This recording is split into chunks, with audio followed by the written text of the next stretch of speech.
Global city Hyderabad ఇప్పుడు flood సిటీగా మారిపోయింది. వర్షాకాలం ఇలా మొదలైందో లేదో నగరంలోని చాలా ప్రాంతాలు చెరువులుగా మారిపోయాయి.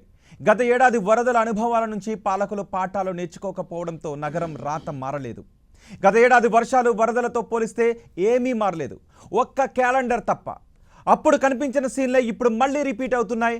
గత ఏడాది వర్షాల సమయంలో వరదకు శాశ్వత నివారణ చూపిస్తాము అన్న అధికారులు ఇంకా మొద్దు నిద్ర వీడలేదు.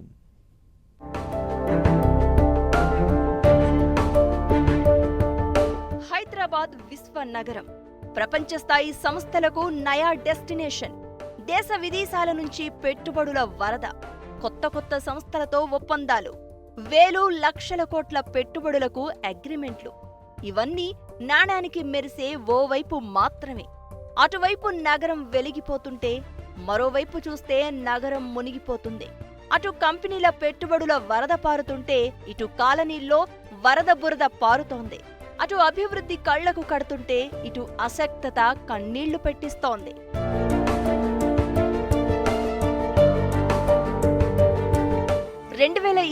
అక్టోబర్ భారీ వర్షాలకు హైదరాబాద్ అల్లాడిపోయింది.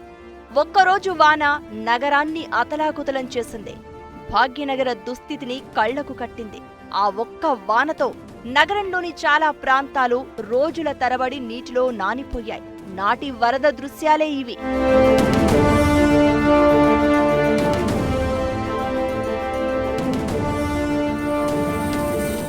ఏడాది గడిచింది, వర్షాలు వచ్చాయి, సీన్ మామూలే. నాటి వరద దృశ్యాలు మళ్లీ కళ్ల ముందు కనిపిస్తున్నాయి. వరద గండం నుంచి తప్పిస్తామన్న మాటలు ఆ వరదలోనే కొట్టుకుపోయాయన్న నిజాన్ని కళ్లకు కడుతున్నాయి. ఒక్కరోజు కురిసిన వాన నగరంలోని చాలా ప్రాంతాలను ముంపులో ముంచింది. ఏడాదిలో తొలిసారి కురిసిన భారీ వర్షానికి నగరం మళ్లీ గజగజలాడిపోయింది. కొన్ని గంటల పాటు కురిసిన వర్షానికే కాలనీలన్నీ చెరువుల్లా మారిపోయాయి. రోడ్లు స్విమ్మింగ్ పూల్స్ లా మారిపోయాయి. ఇప్పుడే ఇలా ఉంటే ఇక ముందు కురిసే వర్షాలకు ఎలాంటి దృశ్యాలు చూడాల్సి వస్తుందో. అప్పటికి ఇప్పటికీ ఏం మారింది? ఏమీ మారలేదు. అదే వర్షం, అదే వరద, అదే ముంపు, అవే కష్టాలు. ఆ నేతలే, ఆ హామీలే.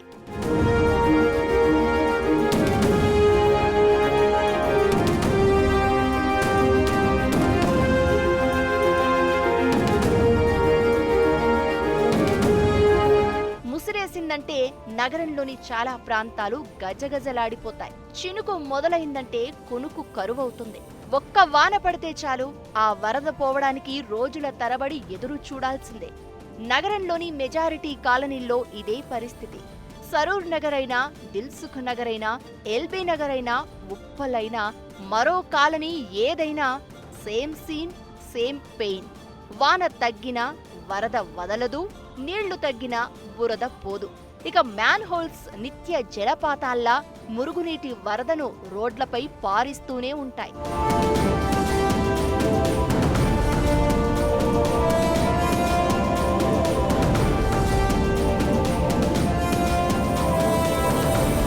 గతేడాది వరదల తర్వాత అధికారులు ఇచ్చిన హామీలు అన్నీ ఇన్ని కావు. నాలాలు విస్తరిస్తామన్నారు, ఆక్రమణలు తొలగిస్తామన్నారు, డ్రైనేజీ వ్యవస్థను మెరుగుపరుస్తామన్నారు, మాస్టర్ ప్లాన్ అన్నారు. ఆ దెబ్బతో నగరం రూపే మారిపోతుంది అనుకున్నారు. వరుణుడు విశ్వరూపం చూపినా డోంట్ కేర్ అనొచ్చనుకున్నారు. కానీ అధికారులు ఇలా ఇచ్చిన హామీలను అలా వరద నీటిలో ముంచేశారని మళ్లీ వర్షాకాలం వచ్చాక కానీ అర్థం కాలేదు. దాని ఫలితమే ఈ ఏడాది కూడా నగరం వర్షంలో నానాల్సిన దుస్థితి. గత ఏడాది వందల కాలనీలు రోజులు వారాల తరబడి వరద బురదలో మునిగున్నాయి. ఈ దుస్థితి పునరావృతం కాకుండా చర్యలు తీసుకోవాలని సర్కార్ నిర్ణయించింది. సిటీతో పాటు సరిహద్దు ప్రాంతాల్లో వచ్చే వరద నీరు సాఫీగా ప్రవహించేలా నాలాలను విస్తరించాలని, చెరువులను అభివృద్ధి చేయాలని ఆదేశించింది. వరదలు ముంచెత్తకుండా శాశ్వత పరిష్కారం సూచిస్తూ ప్రణాళికలు సిద్ధం చేయాలని ఇంజనీరింగ్ ముఖ్య అధికారులతో ప్రత్యేక కమిటీని నియమించింది ప్రభుత్వం. ఆ కమిటీ ఇచ్చిన నివేదికలో 858 కోట్ల రూపాయలతో పరిపాలనా అనుమతులు మంజూరు చేసింది. స్ట్రాటజిక్ నాలా డెవలప్మెంట్ ప్రోగ్రాం పనులు చేపట్టేందుకు జీహెచ్ఎంసీలో ప్రత్యేక ప్రాజెక్టు విభాగం కూడా ఏర్పాటైంది. 8 నెలల క్రితం ఏర్పాటైన ఈ ప్రాజెక్టుకు చీఫ్ ఇంజనీర్, 2 సూపరింటెండెంట్ ఇంజనీర్లు, ఈఈలు, డీఈలు, ఏఈలను నియమించారు. మొత్తం 15 ప్యాకేజీల్లో 49 పనులు చేపట్టేందుకు అవసరమైన 858 కోట్లు ఖర్చు చేసేందుకు సర్కారు అనుమతులిచ్చింది. ఈ నిధులతో నాలాల ఆక్రమణలను తొలగించాలి, నాలాలను వెడల్పు చేయాలి. కానీ బల్దియా ఇంజనీరింగ్ అధికారులు చేయలేకపోయారు, చేయించలేకపోయారు. ఈలోపే మళ్లీ వర్షాలు వచ్చి పడ్డాయి.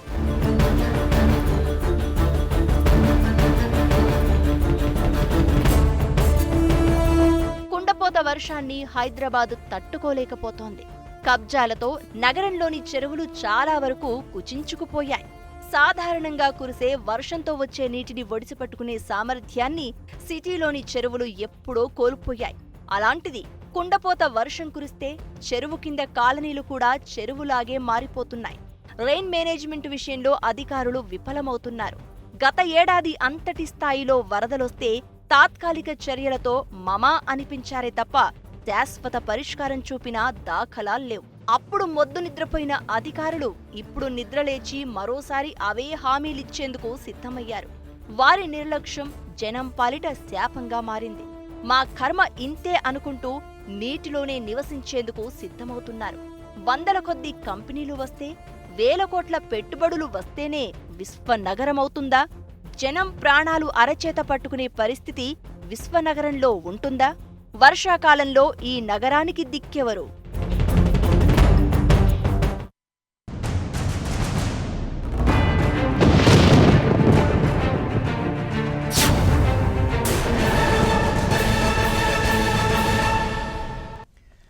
విశ్వనగరానికి ఈ వరదల బెడద పోవాలి అంటే ఏం చేయాలి? ఇదే అంశం పైన ఈరోజు రచ్చబండలో మనం క్షుణ్ణంగా చర్చించబోతున్నాం.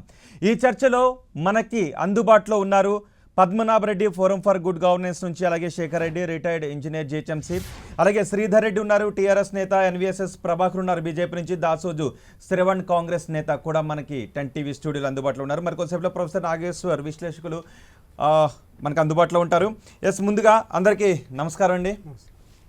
ముందుగా పద్మనాభరెడ్డి గారు, మన నగరం విశ్వనగరం, విశ్వనగరాల్లో 41వ స్థానంలో ఉన్నాం, దేశంలో 2వ స్థానంలో ఉన్నాం, మోస్ట్ హ్యాపెనింగ్ సిటీ, ప్రపంచ పెట్టుబడులను ఆకర్షిస్తున్నాం. ఇదంతా ఒకవైపు. మరోవైపు చూస్తే చిన్న వర్షానికి చిత్తడిగా మారిపోతుంది. గంట సేపు వర్షం కురిస్తే రోడ్లపైన పడవలేసుకొని బయటకు రావాల్సిన పరిస్థితి ఉంది. దీనికి కారణం ఏంటి? ఈ పరిస్థితుల్లో మార్పు రావాలంటే ఏం చేయాలి? అంటే ఎవరు చేసే పని వాళ్ళు చేయాలి. సివిక్ ఎమ్యూనిటీస్ అనే ఏ అవుతున్నాయో అది మున్సిపాలిటీస్ చేయాలి. హైదరాబాద్ నగరంలో రోడ్లు కానీ, డ్రైనేజీలు కానీ, మంచినీరు కానీ ఇవన్నీ కూడా జిహెచ్ఎంసీ వాళ్ళు చేయాలి. దానికి ప్రజలు పన్నులు కడతారు. అట్లాగే ప్రభుత్వం నుంచి కూడా అసిస్టెన్స్ ఇవ్వాలి. హైదరాబాద్ నగరం అందరికీ తెలిసిందే. మన రాష్ట్రంలో 30% జనాభా ఇక్కడ ఉన్నారు. రాష్ట్రం యొక్క సంపద ఉత్పత్తిలో 60 నుంచి 70% ఇక్కడ ఉంది. కానీ ప్రభుత్వము దీనికి తగినటువంటి ఎటువంటి సహాయం చేయడం లేదు. మొత్తము జిహెచ్ఎంసీని తొక్కి పెట్టేసినారు. ఓ చిన్న నాలా కావాలన్నా హానరబుల్ సీఎం పేరో, హానరబుల్ సంబంధిత మంత్రి పేరో తీసుకుంటున్నారు. కానీ ఇక్కడ ఒక జిహెచ్ఎంసీ ఉంది. సుమారుగా 150 మంది కార్పొరేటర్స్ ఉన్నారు. వాళ్ళకు కూడా రాజ్యాంగ సవరణ చేసి 74వ రాజ్యాంగ సవరణతో వాళ్ళకు అధికారాలు ఇచ్చినారు అని ఎవరు పట్టించుకోవడం లేదు.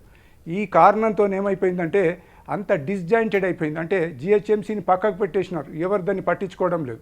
జిహెచ్ఎంసీలో ఏ చిన్న పని చేయాలన్నా వాళ్ళు ప్రభుత్వం దిక్కు చూస్తూ ఉన్నారు. ప్రభుత్వం ఏమో అంత తానై నేనే చేస్తాను, నాలాలైనా కానీ ఇంకేదైనా కానీ అంత నేనే చేస్తాను అనడం. రెండోది, గత అక్టోబర్లో పెద్ద ఎత్తున వరదలు వచ్చినాయి. అది ఏదో కారణం అనుకుందాము, భగవంతుడు ఎక్కువ వర్షాలు పడ్డాయి అప్పుడు అనుకుందాము. దానికి గుణపాఠం నేర్చుకోలే. ఇప్పుడు 8 నెలలు అయిపోయినా కానీ ఎటువంటి గుణపాఠం నేర్చుకోలే. జిహెచ్ఎంసీలో ఈ నాలాల పూడిక పేరు మీద విపరీతమైనటువంటి అవినీతి జరుగుతూ ఉంది. సో దాంతో నాలాలు ఎక్కడికక్కడ ఉన్నాయి. ఇంకా రకరకాల కారణాలు ఉన్నాయి, ప్రజల తప్పిదాలు ఉన్నాయి, చెరువుల ఆక్రమణలు ఉన్నాయి. కాకపోతే ఒకటే ఏంటంటే జిహెచ్ఎంసీని బలోపేతం చేయండి, వాళ్ళకు ఫండ్స్ ఇవ్వండి, వాళ్ళకు డైరెక్షన్ ఇవ్వండి. రకరకాల కమిటీస్ వేసినారు. 2001 నుంచి, నేను ఈ ప్రభుత్వం ఆ ప్రభుత్వం అనటం లేదు కానీ 2001 నుంచి తెందుల్కర్ కమిటీ అన్నారు, ఇంజనీరింగ్ మన ఏదైతే కిర్లోస్కర్ కమిటీ. ఇంజనీరింగ్ వాళ్ళు కూడా ఒక ఇది ఇచ్చినారు, రిపోర్ట్ ఇచ్చినారు.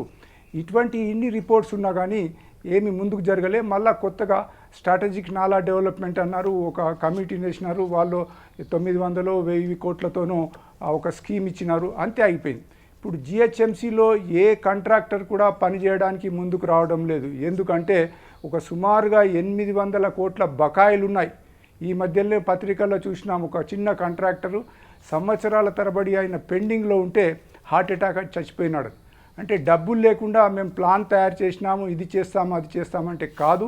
ఇప్పుడు కావాల్సింది ఎవరు చేసే పని వాళ్ళను హ్యాండ్ హోల్డింగ్ చేయాలా, వాళ్ళను శక్తిమంతులు చేయాలా, జిహెచ్ఎంసీని శక్తిమంతులు చేసి వాళ్ళ ద్వారా ఈ పనులు చేయాలా.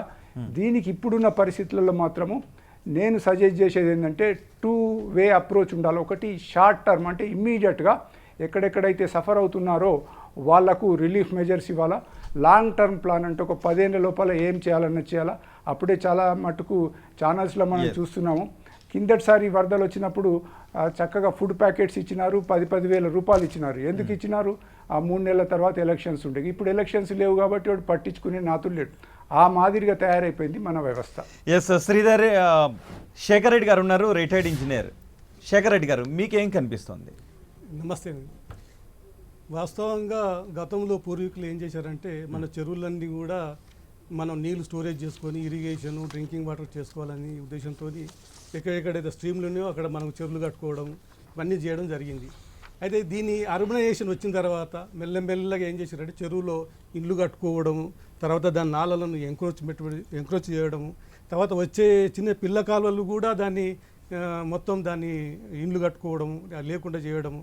అయితే నీళ్లు రావడానికి కష్టం ఉన్నది, తర్వాత పోవడానికి అంటే చెరువు ఉన్న సర్ప్లస్ వేరు ఏం చేశారంటే మొత్తం తగ్గించేసేసి కింద ఉన్న అన్నీ కూడా ఇండ్లు కట్టుకోవడం. ఎందుకంటే ల్యాండ్ కాస్ట్ పెరిగే వరకల్లా అందరూ కూడా దాన్ని ఏదో ఎంకరేజ్ చేసుకోవాలనే ఉద్దేశంతో మొత్తం మీద దాని నాలను తగ్గి కుదించడం, తర్వాత చెరువును క్యారింగ్ కెపాసిటీ ఎంత స్టోరేజ్ ఉండాలో అంత స్టోరేజ్ లేకపోవడం, ఇవన్నీ జరిగే వల్ల మనకు సీవేజ్ ఏదో మన పొల్యూషన్, డ్రైనేజ్ నీళ్ళు వస్తున్నాయి. డ్రైనేజ్ నీళ్ళు ఎటు పోవాలి? యాక్చువల్గా చెర్లకు రాకూడదు, వాస్తవంగా కిందికి డైవర్షన్ చేసి పంపాలి. కానీ డ్రైనేజ్ నీళ్ళు కూడా ఆ చెర్లకు వచ్చేవరకల్లా చెరువు మొత్తం పొల్యూషన్ అవుతుంది. చెరువులో ఇండ్లు కట్టుకున్నారు, ఇండ్లు కట్టుకొని మాకు ఇండ్లు ముని అని చెప్పడం జరుగుతున్నది.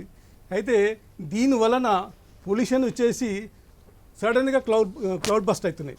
అవి వచ్చేసి 25 సెంటీమీటర్లు 30 సెంటీమీటర్లు వర్షం పడడం వల్ల ఆ చెరువు అంతా కూడా సడన్గా ఓవర్ఫ్లో అయ్యి ఇళ్ళకు నీళ్ళు పోవడం. శేఖర్ రెడ్డి గారు, అసలు మన సిటీ ఎంత వర్షాన్ని తట్టుకోగలదు? ఎన్ని సెంటీమీటర్ల వర్షాన్ని మన సిటీ తట్టుకోగలదు? ఇప్పుడు అంటే గతంలో మనకు 760 mm అంటే 76 సెంటీమీటర్లకు మనకు యావరేజ్ రెయిన్ఫాల్ ఉండే, దానికి తట్టుకున్నట్టుగానే మనది ఉన్నది వ్యవస్థ. కానీ ఇప్పుడు అడిషనల్గా రెయిన్ పడుతున్నది. ఒక్కొక్క ప్లేస్లో సడన్గా 30 సెంటీమీటర్లు 40 సెంటీమీటర్ పడేవరకల్లా సడన్గా ఇప్పుడు ఏమవుతుందంటే చెరువు రిటెన్షన్ అది స్టోరేజ్ కెపాసిటీ తగ్గిపోయింది, డ్రైనేజ్ వచ్చింది మొత్తం నిండిపోయింది. వచ్చిన వర్షము 100% రన్ ఆఫ్ టోటల్గా పోవాల్సి వచ్చింది. దానికి మనం డిజైన్ చేసుకోవాలి. ఇంతకుముందు డిజైన్కు అడిషనల్గా ఇంకొక 50% మనం యాడ్ చేసుకొని డిశ్చార్జ్కు మనం డిజైన్ చేసుకుంటే, ఆ నాళలను మనం వైడనింగ్ చేసుకుంటే మనకు ఈ ఇబ్బందులు పోతాయి. ఎస్, అంటే ఇప్పుడు మనం మోక్షగుండం విశ్వేశ్వరయ్య నాటి డిజైన్స్ని మనం వాడుతున్నాం. అప్పట్లో ఎక్కువ వర్షపాతం వచ్చినా కూడా డ్రైనేజ్ సిస్టమ్ అంతా ఒక రకంగా ఉండేది. కానీ ఇప్పుడు జనాభా పెరిగిపోయింది, నిర్మాణాలు పెరిగిపోయినాయి. ఈ నేపథ్యంలో ఎంత వర్షం కురిస్తే మన సిటీ తట్టుకోగలదు ఇప్పుడున్న పరిస్థితుల్లో? మనకు 76 అంటే 70 సెంటీమీటర్ల వర్షపాతం కురిస్తే 1.5 రోజులు మన సిటీ తట్టుకోగలదా, లేకపోతే హాఫ్ ఆఫ్ ద సిటీ మునిగిపోయే అవకాశం ఉంటుందా? ఏంటంటే ఒక 70 సెంటీమీటర్ల వర్షపాతం 1.5 రోజుల్లో లేకపోతే 2 రోజుల్లో? 2 రోజులు అంటున్నాను నేను. ఒక రోజు 40 సెంటీమీటర్లు, 30 రెయిన్ఫాల్ 76 సెంటీమీటర్ యాన్యువల్ రెయిన్ఫాల్. అది ఏం చేస్తున్నది? 2 రోజులనే పడుతున్నది. దాని వలన మనకి ఇవంతా ప్రాబ్లమ్స్ వస్తున్నాయి. కాబట్టి దానికి తగ్గట్టుగా దాన్ని మనం చేంజ్ చేసుకోవాలి, ఆ డిజైన్ చేంజ్ చేసుకోవాలి. దాన్ని ఏదంటే నాళాలు ఉన్నాయో ఎంక్రోచ్మెంట్ అయినా అది వైడనింగ్ చేసుకోవాలి. ఇప్పుడు చెరువులో కూడా ఏం చేశారు? యాక్చువల్గా 100 ఎకరాలు ఉన్నది ఇప్పుడు 40-50 ఎకరాలు ఉంది. మొత్తం ఏమైందంటే పట్టా భూములు ఉన్నాయని చెప్పేసి ఇల్లు కట్టుకోవడం జరిగింది. ఇప్పుడు దాని స్టోరేజ్ కెపాసిటీ తగ్గిపోయింది. జనరల్గా ఏమైతుందంటే చెరువు ఫస్ట్ 2 వర్షాలకు చెరువుల్లో నీళ్ళు ఆగి దాని పర్కులేషన్ అయ్యి మెల్లగా సర్ప్లేస్ అవుతుండే. ఇప్పుడు ఒక్క సింక్ అంటే ఒక 1 సెంటీమీటర్ వర్షం పడ్డా కానీ 100% సర్ప్లేస్ అవుతుంది. అవి రోడ్ల మీదకి వచ్చేసి మొత్తం దాన్ని ఇనండేషన్ చేయడం జరుగుతుంది. అది దాన్ని అవాయిడ్ చేయాలి. శ్రీధర్ రెడ్డి గారు అధికార పక్షం నుంచి ఉన్నారు, అందుకే మీకు ఆఖరిని ఇద్దాం అనుకుంటున్నాను అవకాశం. ఈలోపు శ్రవణ్ గారు మీతో మాట్లాడతాను. దీనికి కారణం ఏంటంటారు? ఇప్పటివరకు చెప్పారు జిహెచ్ఎంసీని బలహీనపరుస్తున్నారు అంటున్నారు, లేకపోతే తీసుకోవాల్సిన చర్యలు తీసుకోలేదంటున్నారు. నిజమే, ఎందుకంటే రాజకీయ నాయకులు ప్రతిసారి కూడా ఈ పరిస్థితులు మారుతాయి అంటున్నారు, కానీ ఇప్పుడు కూడా మారుతున్న పరిస్థితులు కనిపించట్లేదు. కారణం అంటే ముందుగా ప్రభుత్వానికి ఒక నిర్దిష్టమైనటువంటి ఒక ప్రణాళిక, చిత్తశుద్ధి ఉండాల. 2020 అక్టోబర్లో వచ్చినటువంటి ఒక వరదల నుండి పాఠం నేర్చుకున్నట్టుగా, ఆ పాఠం నుండి తగు ప్రణాళికలు చేసినట్టుగా స్పష్టంగా కనబడదు. మీరు ఇంతకుముందు నేను వచ్చేటప్పటికి మీరు ప్యాకేజ్లో చూపెడతా ఉన్నారు that they plan for some నాలా డెవలప్మెంట్ కోసం 800 కోట్లు అట్లా అలొకేట్ చేసినారు అట్లా అని చెప్పని.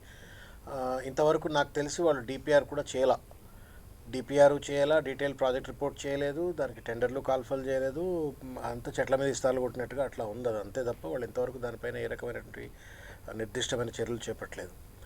ఇవాళ తెలంగాణ రాకముందు ఉన్నటువంటి ఒక పరిస్థితి వేరు. తెలంగాణ వచ్చిన తర్వాత హైదరాబాద్ అనేటువంటిది మనకు hub of the entire development of Telangana. దీన్ని కాపాడుకోవాలి. తర్వాత 1,00,000 కోట్ల రెవెన్యూ దాదాపు హైదరాబాద్ ప్రజలు, అది రకరకాల రీతిలో హైదరాబాద్ ప్రజలు తెలంగాణ ప్రభుత్వానికి ఇస్తూ ఉన్నారు. 1,00,000 కోట్ల రెవెన్యూ కాంట్రిబ్యూట్ చేసేటువంటి ఒక ప్రాంతానికి, ప్రజలకు మనం ఏ రకంగా వెసులుబాటు కల్పించాలన్న దాంట్లో ప్రభుత్వానికి చిత్తశుద్ధి ఉండాలి. నేను అనేది ఏంటి అంటే, ఇప్పటికీ మనం 1913 లేకపోతే 1910 ఆ ప్రాంతంలో డ్రైనేజ్ సిస్టమ్నే వాడుతూ ఉన్నాం. ఇన్ని ప్రభుత్వాలు వచ్చాయి, ఏ ప్రభుత్వం ఏం చేసింది?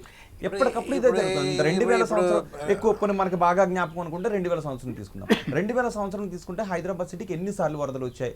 వరదలు వచ్చిన ప్రతిసారి మనం ఏం చెప్తున్నాం? ఈలోపు ఎన్ని ప్రభుత్వాలు మారాయి? మనం అంటే ప్రభుత్వాన్ని అంటూ ఉన్నప్పుడు రాజకీయ నాయకులుగా మీకేమైనా ఈ ప్రభుత్వాన్ని కాపాడాలని ఉంటే నాకు let me complete, you have to allow me to come. మీరు ప్రశ్న వేస్తే ప్రశ్న వినాలి మీరు, దయచేసి ప్లీజ్. చెప్పండి. మీకు ఏమైనా ఈ ప్రభుత్వాన్ని కాపాడాలా, కొమ్ముగాయాలంటే కాయండి. నాకెందుకు ఉంటుంది? కానీ కాంటెక్స్ట్ చెప్తున్నాను, నన్ను చెప్పినాను. ప్లీజ్ దయచేసి మీరు ప్రశ్న అడిగితే దానికి సమాధానం వినే ఓపిక కూడా ఉండాలా, మీరు ధైర్యం కూడా ఉండాలా. మీరు 2014లో తెలంగాణ రాష్ట్రం వచ్చింది. తెలంగాణ రాష్ట్రం రాకముందు కూడా నిరంతరంగా తెలంగాణ ఉద్యమకారులు మొత్తుకున్నాం ఇదే మాట. నిజాం కట్టినటువంటి ఒక డ్రైనేజ్ ఉన్నది, ఇక్కడ నాలాల సమస్య ఉన్నది, నాలాల వైడనింగ్ జరగట్లేదు, పూడికల తీతలు జరగట్లేదు, రకరకాల తర్వాత కొత్తగా సబర్బన్ మున్సిపాలిటీస్ అన్నీ కూడా దీంట్లో మెర్జ్ అయింది. వాటికి అనుగుణమైనటువంటి ఒక రీతిలో ఇన్ఫ్రాస్ట్రక్చర్ ఇంకా డెవలప్ కావాల్సిన అవసరం ఉంది అని చెప్తూనే ఆ రోజు ఒక హెచ్ఎండిఏ వాళ్ళు కాన్స్టిట్యూట్ చేసి దానికి ఒక పెద్ద హెచ్ఎండిఏ పాలసీని, అర్బన్ డెవలప్మెంట్ పాలసీని తయారు చేశారు. దాన్ని పూర్తి స్థాయిలో అమలు చేయవలసిన ఒక బాధ్యత తెలంగాణ ఏర్పడిన తర్వాత ఉన్నటువంటి ప్రభుత్వాన్ని, అది టీఆర్ఎస్ ప్రభుత్వమా ఇంకో ప్రభుత్వమా అది పక్కకు పెట్టండి, అది 14 తర్వాత అధికారంలోకి వచ్చిన వాళ్ళు అట్లుంటుంది. దాన్ని పూర్తి స్థాయిలో అమలు చేయాలి. ఇవాళ మీరు అడగండి ఈ ప్రభుత్వాన్ని, do they have an urban development policy? Do they have an urban development policy? 64 complete చేయండి. 64,000 కోట్ల రూపాయలు ఖర్చు పెట్టిన తర్వాత అక్టోబర్లో వరదలు వచ్చినాయి మనకు ఇది మీరు శేఖర్ రెడ్డి గారు జిహెచ్ఎంసీలో పనిచేసినారు కాబట్టి వాళ్ళకి ఐడియా ఉంటుంది. మీరు గతంలో ఉన్నటువంటి ఒక ప్రభుత్వాలు నాలాల వైడనింగ్ కావచ్చు, నాలాల పూడిక తీతకు కావచ్చు పెట్టినటువంటి ఒక శ్రద్ధ, ఖర్చు ఇవాళ 14 నుంచి వచ్చినట్టు ఒక ప్రభుత్వం for some reason has not been doing it. Number 1, surplus రెవెన్యూతో జిహెచ్ఎంసీని 2016లో హ్యాండ్ ఓవర్ చేసినారు టీఆర్ఎస్ పెద్దలకు. సర్ప్లస్ రెవెన్యూతో 260 కోట్ల సర్ప్లస్ రెవెన్యూ. ఇవాళ డెఫిసిట్ రెవెన్యూకి జిహెచ్ఎంసీ వెళ్ళిపోయింది. ఆఖరికి జిహెచ్ఎంసీని ఎస్బీఐకి తాకట్టు పెట్టేటువంటి ఒక రీతిలో ఇవాళ చర్యలు తీసుకుంటున్న పరిస్థితి. కాబట్టి మొత్తం ఒక lack of focus, lack of attention, కేవలం మాటలమే. 100 రోజుల్లో 100 ప్రణాళిక అని చెప్పిండ్రు కేటీఆర్ గారు. 2016లో ఆయన జిహెచ్ఎంసీ గెలిచే ముందు ప్రచారంలో భాగంగా 100 రోజులు 100 అన్నారు. 100 రోజుల 10 కూడా, 100 రోజుల 100 కాదు, 100 రోజుల 10 కూడా చేయలేదు వాళ్ళు. మొత్తం 600 రోజులు అయితే కూడా చేయలేదు. కాబట్టి ఒక నిర్దిష్టమైన ప్రణాళిక లేదు, వాళ్ళకు ఒక ఓరియంటేషన్ లేదు, అర్బన్ డెవలప్మెంట్ పాలసీ లేదు. మీరు ఒకటి చెప్తున్నారు, మీరు ఇదే ప్రాంతాల్లో ఉంటారు కాబట్టి చెప్తున్నాను. 2014 ముందు జూబ్లీహిల్స్ దగ్గర ఎంత ట్రాఫిక్ కంజెషన్ ఉంటుండే, 2014 తర్వాత ఎంత కంజెషన్ పెరిగిందో మీరు చెప్పండి. They have no policy.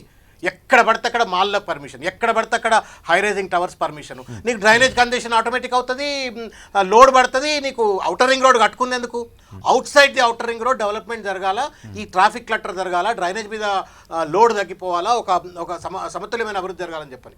ఒక అర్బన్ పాలసీ లేదు, డెవలప్మెంట్ పాలసీ లేదు, ట్రాఫిక్ పాలసీ లేదు, ఒక ఫోకస్ లేకుండా కేవలం ఎలక్షన్లోకి వెళ్ళడం కోసం మాత్రమే ఇష్టం వచ్చినట్టు మాట్లాడింది. నేను ఒక్కటే మాట మాట్లాడి పెట్టేస్తాను. 34 మంది చచ్చిపోయినారు మొన్న, 10,000 రూపాయలు ఇస్తామన్నారు. ముఖ్యమంత్రి గారు జిహెచ్ఎంసీ ఎన్నికల్లో వాగ్దానం చేసిండ్రు. మేము జిహెచ్ఎంసీ ఎన్నికలు అయిపోగానే మళ్ళీ ఒక 4-5 లక్షల మంది ఉన్నారు, వాళ్ళందరికీ 10,000 రూపాయలు ఇస్తున్నారు. ఇంతవరకు వాళ్ళు ఇట్లా ఆబగా ఎదురు చూస్తున్నారు, ఎప్పుడు ఇస్తాడని చెప్పని. ఇప్పటికి 6 నెలలు అయిపోయింది, ₹1 ఇచ్చిన దాఖలాలు లేవు. తర్వాత ఇవాళ ఈ 2 రోజుల వరదల్లో కూడా 200 కోట్ల రూపాయలు నష్టం వచ్చింది. అది ఎల్బీ నగర్, ఉప్పల్, మలక్పేట్, ఈ మన ఆరోపణల జోలికి కాదు, పరిష్కారం ఒక్క మాట చెప్తా. కేవలం ఆరోపణలు, పరిష్కార మార్గాల గురించి కూడా. When you don't have a right question, you will never get the right answer. నీ ప్రశ్నలో లోపం ఉంటే సమాధానంలో లోపం ఉంటుంది. కాబట్టి ప్రశ్న సరిగ్గా అడగండి. ప్రజలుగా ప్రశ్నే అడుగుతారు, సమాధానం చెప్పాల్సింది మా సోదరుడు అధికారంలో ఉన్నాడు. ప్రజల్లో ఉన్న ప్రశ్నలే మేము అడుగుతాం, ప్రజలు పడుతున్న కష్టాల నుంచి వస్తున్న ప్రశ్నలే మేము అడుగుతుంటుంటాం, ప్రజల పక్షాన్ని మాట్లాడుతుంటుంటాం. కాబట్టి ప్రశ్నలు అయితే లోపం ఉండదు ఖచ్చితంగా. ఎస్, శ్రీధర్ రెడ్డి గారు ఏం చెప్తారు? ఇన్ని ఆరోపణలు ఉన్నాయి. ఫస్ట్ జిహెచ్ఎంసీని తన పనిని తాను చేసుకోనవట్లేదంట చెప్పారు, జిహెచ్ఎంసీని స్ట్రెంగ్తన్ చేయట్లేదని చెప్తున్నారు. అలాగే ఏం చేయాలో అది చేయట్లేదు అంటున్నారు. శ్రవణ్ గారు ఆరోపణలు కూడా మీరు విన్నారు. జిహెచ్ఎంసీని తన పనిని తాను చేయనీయట్లేదు అనేది అవాస్తవం. అంటే పద్మనాభరెడ్డి గారు ఏ కాంటెక్స్లో ఉన్నారో I need some more detail actually going by the discussion తెలుస్తుందేమో, మనం చూద్దాం. కాకపోతే కాబట్టి అందుకని నేను ప్రశాంతంగా, ఇప్పుడు మున్సిపల్ అడ్మినిస్ట్రేషన్ మినిస్టర్ దాన్ని సూపర్వైజ్ చేయాలి. It is under his ministry, GHMC కూడా వస్తుంది. కాబట్టి ఈ ప్రణాళికల్లో భాగంగా వారే దాన్ని మానిటర్ చేస్తారు. కొత్త ప్రపోజల్స్ ఏమైనా ఉంటే డిస్కస్ చేస్తారు. తర్వాత దానికి ఒక ప్లానింగ్ ఇవ్వడంలో ఆయన ప్రముఖ పాత్ర వహిస్తారు from the government part. Without government ఎయిడో, గ్రాంటో, సప్లిమెంటో లేకపోతే డైరెక్షనో లేనిది జిహెచ్ఎంసీ కెనాట్ ఫంక్షన్ కదా. It's part and part of the government, number 1. కాబట్టి అక్కడ గవర్నమెంట్ ఇంటర్వెన్షన్ ఎక్కువ ఉందనే విషయం మాట్లాడడం అనేది కొంత చర్చనీయాంశం. వారు దానికి తర్వాత విల్ సీ ది ఆన్సర్. తర్వాత లాస్ట్ మనం పోయిన వరదల నుంచి ఇప్పటికీ పాఠం నేర్చుకోలేదని చెప్పేసి చాలా మన మిత్రులు చెప్పారు, మీరు అంటా ఉన్నారు. అక్కడక్కడ నేను చూశాను. ఎందుకు పాఠం నేర్చుకోలేదు? మనము పాఠం నేర్చుకోకపోతేనే there is a plan which has come up now, strategic నాలా డెవలప్మెంట్ ప్లాన్ అనేది ఎక్కడి నుంచి వచ్చింది? లాస్ట్ ఇయర్ మనం ఆ యొక్క అంత మేరకు వరదలు చూసిన తర్వాత ఓవరాల్గా for the last 7 years time and again మనకు వరదలు వచ్చిన ప్రతి సందర్భంలో కూడా అంత తర్వాత కూడా హైదరాబాద్ డెవలప్మెంట్లో భాగంగా డ్రైనేజ్ సిస్టమ్స్ కానివ్వండి, స్టామ్ వాటర్ డ్రైన్స్ కానివ్వండి, సివరేజ్ సిస్టమ్ని కానివ్వండి, ప్రభుత్వము త్రూ జిహెచ్ఎంసీ ఆర్ హెచ్ఎండబ్ల్యూఎస్ కంటిన్యూస్గా మానిటర్ చేస్తూనే ఉంది. కంటిన్యూస్గా ఈ లైన్స్ని క్లియర్ చేయటము, ఎన్హాన్స్ చేయటము, కొత్త వాటిని నిర్మించడం అనే ప్రయత్నం జరుగుతూ ఉంది. నెంబర్ 1. నెంబర్ 2, ఇవాళ చుట్టూతా మనకి మున్సిపల్ కార్పొరేషన్స్, మున్సిపాలిటీస్ వచ్చినాయి కొత్తగా. వాటిలలో కూడా నిరంతరం మీరు నిజాంపేట్ మున్సిపల్ కార్పొరేషన్ అయి ఉండొచ్చు, అమీన్పూర్ అయి ఉండొచ్చు, లేకపోతే ఇక్కడ పిర్జాది కూడా అయి ఉండొచ్చు, లేకపోతే నాగారం లాంటి మున్సిపాలిటీ అయి ఉండొచ్చు, జవహర్నగర్ లాంటి మున్సిపల్ కార్పొరేషన్ అయి ఉండొచ్చు. ప్రతి చోట కూడా ఇవాళ వీటిని విభజించినాము. కంప్లీట్ లోడ్ జిహెచ్ఎంసీ మీద ఉంటా ఉంది. కాబట్టి వీ హ్యావ్ టు డెలిగేట్, అంటే మనము డిస్ట్రిబ్యూషన్ ఆఫ్ రిస్క్ లేకపోతే whatever may be the case, overall గవర్నెన్స్ని మనం డిస్ట్రిబ్యూట్ చేయాలా అనే ఉద్దేశంతో ఈ చుట్టూ కూడా మనం మున్సిపల్ కార్పొరేషన్స్ని, మున్సిపాలిటీలను తయారు చేసుకున్నాము. వాటికి ప్రత్యేకంగా కమిషనర్లు, పాలకవర్గము, same time complete governance in the form of the officers. వాటికి ప్రత్యేకంగా తెలంగాణ రాష్ట్ర ప్రభుత్వము ఈ మున్సిపాలిటీల ద్వారా పోయిన సంవత్సరం నుంచి overall expenditure proposed and under activities 3,500 crores only to enhance the facilities. అది స్టామ్ వాటర్ డ్రైన్ అయి ఉండొచ్చు, లేకపోతే సివరేజ్ ప్లాంట్స్ అయి ఉండొచ్చు, అదర్ నాలా ఎన్హాన్స్మెంట్ అయి ఉండొచ్చు. వీటి మొత్తం మేనేజ్మెంట్ కోసం ఈ చుట్టుపక్కల ఉన్నటువంటి కార్పొరేషన్స్కి 3,500 కోట్లు ప్రభుత్వం ఇచ్చింది. ఆ పనులు జరుగుతూ ఉన్నాయి. ఎవరైనా కానీ if they want to see, they can go to the respective municipality or corporation to see the development happening. Number 2, Hyderabad నేను మిమ్మల్ని చూశాను. అక్కడ మన దాంట్లో అధికారులు నిద్రపోయినారు, ఇంకా నిద్ర లేవలేదు. వెరీ అన్ఫార్చునేట్ రోహిత్ గారు. నేను వాళ్ళు చేస్తున్నటువంటి పని మనం కూడా ఎక్నాలెడ్జ్ చేయాల్సిన అవసరం ఉంటుంది. హైదరాబాద్ నగరంలో 1,400 కిలోమీటర్ల నాలాలు ఉన్నాయి. ఇప్పుడు ఈ ఎస్ఎన్డిపి కంటే ముందు దాంతో సమానంగా కేటీఆర్ గారు ఒక ప్లాన్, ఈ 6 జోన్లకి 6 చీఫ్ ఇంజనీర్లను పెట్టినారు. గతంలో ఎప్పుడు కూడా లేకుండే. Every zone has a CE for maintenance separately, for various other things. ఈ సిఈల పని ఏంటి? ఆడ ఉన్నటువంటి ఒక నాళాలని పూర్తి స్థాయిలో స్టడీ చేయడము, వాటిని ఎన్హాన్స్ చేయడము. 1400 కిలోమీటర్ల నాళాలు ఉంటే ఈ సంవత్సరం ఇప్పటికే అవసరమున్న డీసిల్టింగ్ ఏరియా ఎంతరికైనా మీకు 885 కిలోమీటర్స్ మాత్రమే. Completely done. గతంలో పోయిన ఎప్పుడు కూడా whether it was Congress government, whether it was TDP government, never it was done. Pre monsoon ఉంటుండే, పోస్ట్ మాన్సూన్ ఉంటుండే డీసిల్టింగ్. ఇక్కడ మీ ఇంజనీర్ గారు ఉన్నారు, ఎక్స్పర్ట్ ఉన్నారు. Throughout the year desilting చేయాలని చెప్పి కేటీఆర్ గారు ఆదేశం ఇచ్చినారు, ప్లాన్ ఇచ్చినారు. Accordingly there is a committee of CEs which is regularly working on it. Nala development programme 8 నెలల క్రితం ఏర్పాటైంది. అధికారులను కూడా overall plan was 15,000 crores, phase 1 853 crores. కానీ పనులు నత్తనడకన జరుగుతున్నాయి. ఈ లోపు మళ్ళీ వర్షాకాలం వచ్చేసింది, వర్షాలు పడుతున్నాయి. ఒక విషయం అర్థం చేసుకోండి, ఓ ప్లాన్ మీరు ఫార్మలైజ్ చేసినప్పుడు, డ్రాఫ్ట్ చేసినప్పుడు మొత్తం ఓవరాల్గా 15,000 కోట్లు దీనికి అవసరం ఉంటుందని ఒక ప్లాన్ వేసినారు. phase 1లో 853 crores, 55 total structures identify చేసిండ్రు. సెపరేట్ ఒక సిఈ స్థాయిలో డాక్టర్ వసంత గారని very much expert in that area, వారిని పెట్టిన తర్వాత ఎగ్జిస్టింగ్ స్టామ్ వాటర్ డ్రైన్స్ని ఐడెంటిఫై చేయడము, ఎక్కడెక్కడ స్టాగ్నేషన్ పాయింట్స్ ఉన్నాయి, ఎక్కడ ఫీడర్ ఛానల్స్ని మనం ఎక్స్పాండ్ చేసుకోవాలి, ఎక్కడ మీరు అప్ స్ట్రీమ్లో ఏం ప్రాబ్లమ్స్ ఉన్నాయి, డౌన్ స్ట్రీమ్లో ఏం ప్రాబ్లమ్స్ ఉన్నాయి, ఎక్కడెక్కడ స్టాగ్నేషన్ పాయింట్స్, ఇంతకుముందు అన్న చెప్పినట్టు 221 స్టాగ్నేషన్ పాయింట్స్ ఉన్నాయి ఎలాంగ్ ది 1400 కిలోమీటర్స్. వీటిని ఎట్లా మనం చేసుకోవాలి, వీటికి అదనంగా ఇమ్మీడియట్గా వచ్చేటువంటి సమస్య పొటెన్షియల్ డ్రైన్స్ అని చెప్పినారు. సడన్గా ఓ రోజు 24 అవర్స్లో లాస్ట్ టైం మనకు వచ్చింది 32.5 సెంటీమీటర్లు వచ్చింది 24 అవర్స్లో. అట్లా వచ్చినప్పుడు we have pressed emergency monsoon response టీమ్ని పెట్టినాం. డిఆర్ఎఫ్ టీమ్స్ తిరుగుతూ ఉన్నాయి. EVDM, CE maintenance and other CEs and SNDP CE వీళ్ళందరినీ ఒక కమిటీగా ఏర్పాటు చేసి every day every CE is on field, not your AEs work ఇన్స్పెక్టర్లు కాదండి. Today all through this monsoon from the last 8 months which you are saying, every CE, if you want, I will get you the proof. ప్రతి CE దాంట్లో on field ఉన్నారు, identify చేసినారు. అందుకని I can challenge you today, ఈ 885 కిలోమీటర్స్లో you won't see floating of the అంత ముందులాగా మీకు చెత్త చెదారం ఫ్లోట్ కావడం కానీ ఇవన్నీ లేవు. 885 కిలోమీటర్స్లో more than 4.5 lakh cubic meters of the silt has been desilted, transported to Jawahar Nagar. ఇంత ముందులా కాదు, anybody can go to Jawahar Nagar dumping yard, there is a weighing machine is there. మీరు చూసుకోండి, ఇంతకుముందు మీరు తీసినటువంటి చెత్తని పక్కనేసేవాళ్ళు, 2 రోజులు వర్షం పడితే మళ్ళీ దాంట్లోకి వెళ్ళిపోయేది. ఇప్పుడు ఒక నిర్ణయం చేసినారు, they are going to procure newly అంటే కొత్త మిషన్స్ తీసుకొస్తున్నారు which are customised even to get the. రాబోయే ఎన్ని రోజుల్లో ప్రజలు అంటే నిజానికి వర్షం కురిసింది వర్షం కోసం ఎదురు చూస్తుంటారు. రోహిత్ గారు మీ దగ్గర వచ్చినప్పుడు మీరు చెప్పండి, డిబేట్ దేని గురించి? ప్రభాకర్ గారు చెప్పండి. నేనేమంటే పని జరగట్లేదని అధికారులను అంటే ఒక నిమిషం, ఎప్పటికీ మనం చినుకు పడితే భయపడకుండా రోడ్ల మీద మనం తిరగగలం. ఎప్పటికీ బయట వర్షం పడితే ఇంట్లో ప్రశాంతంగా నిద్రపోగలం. అలాంటి పరిస్థితులు హైదరాబాద్ లో ఎప్పటికి వస్తాయి. Prabhakar garu, let me finish my statement. నేనేమంటే ఈ డిస్కషన్ కి ఓవరాల్ గా ఎక్సెసివ్ రెయిన్స్ వచ్చినప్పుడు ఏం చేయాలనే విషయంలో ప్రభుత్వం ప్లాన్ లేదని శ్రవణ్ గారు అంటున్నారు.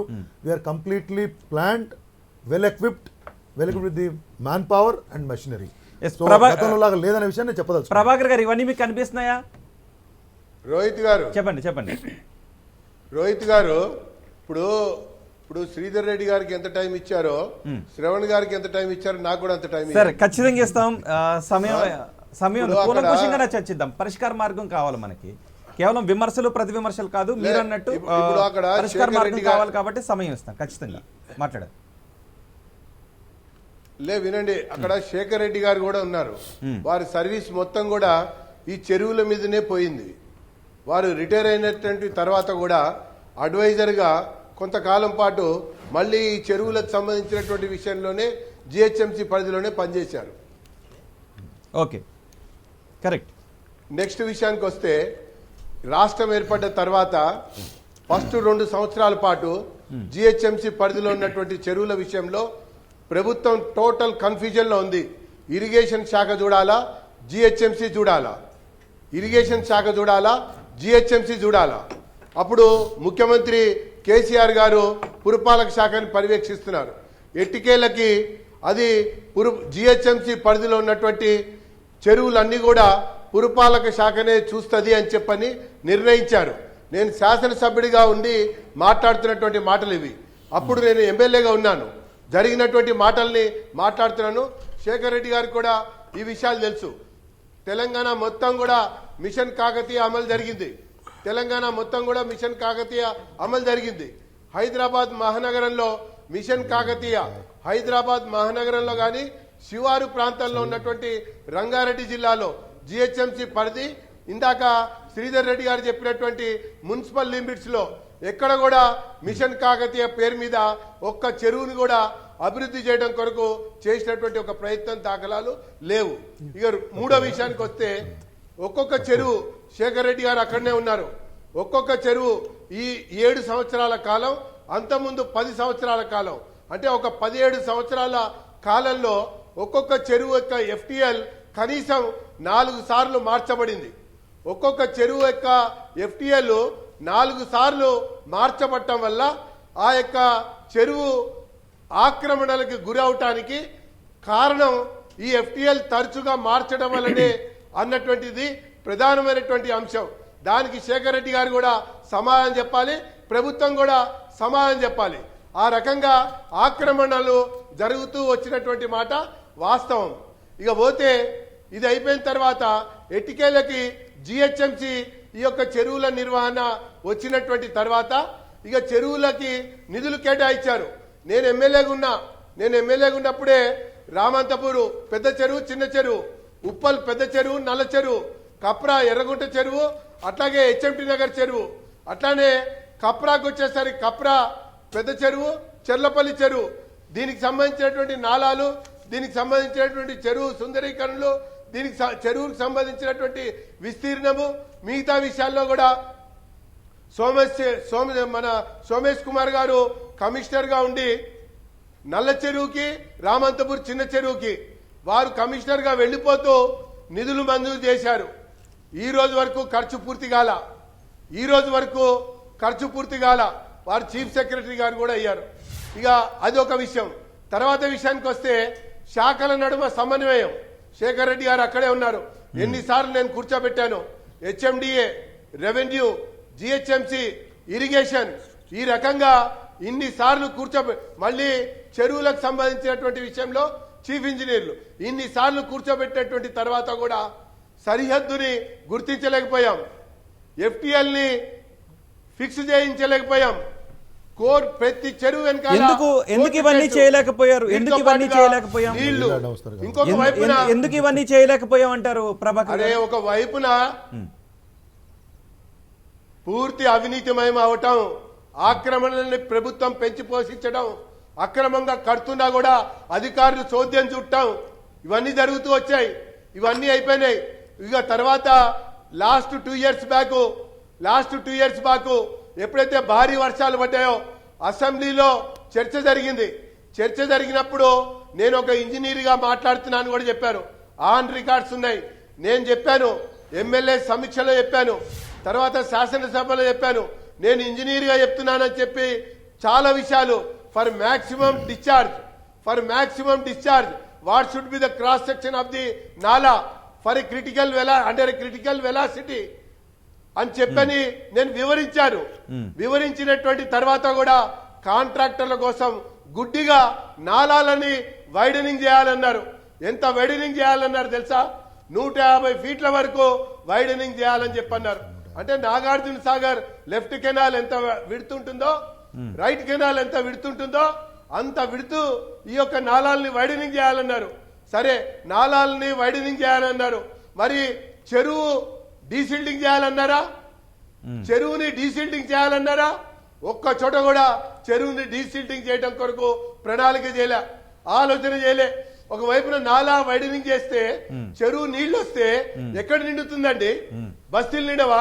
ఇందాక శేఖర్ రెడ్డి గారు మొదట్లో చెప్పారు, పిల్ల కాలువలు చెరువుకు సంబంధించినవి ఎక్కడెక్కడ ఉన్నాయో అవన్నీ మూతపడ్డాయి, అవన్నీ మూసుకుపోవటం వల్ల చెరువులో నిండవలసినటువంటి నీళ్లు కాలనీలోకి ప్రవేశిస్తా ఉన్నాయి. FTL పరిధిలో ఇళ్ల నిర్మాణం జరిగింది. చెరువుకు సంబంధించిన ఇప్పుడు కొత్తగా TDR అని ప్రవేశపెట్టి, ట్రాన్స్ఫర్ ఆఫ్ డెవలప్మెంట్ రైట్స్ అని ప్రవేశపెట్టి లక్షల రూపాయల కుంభకోణానికి పాల్పడతా ఉన్నారు.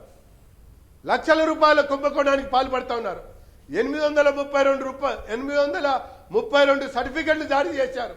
ఇది ఒక పెద్ద కుంభకోణం జరుగుతూ ఉంది.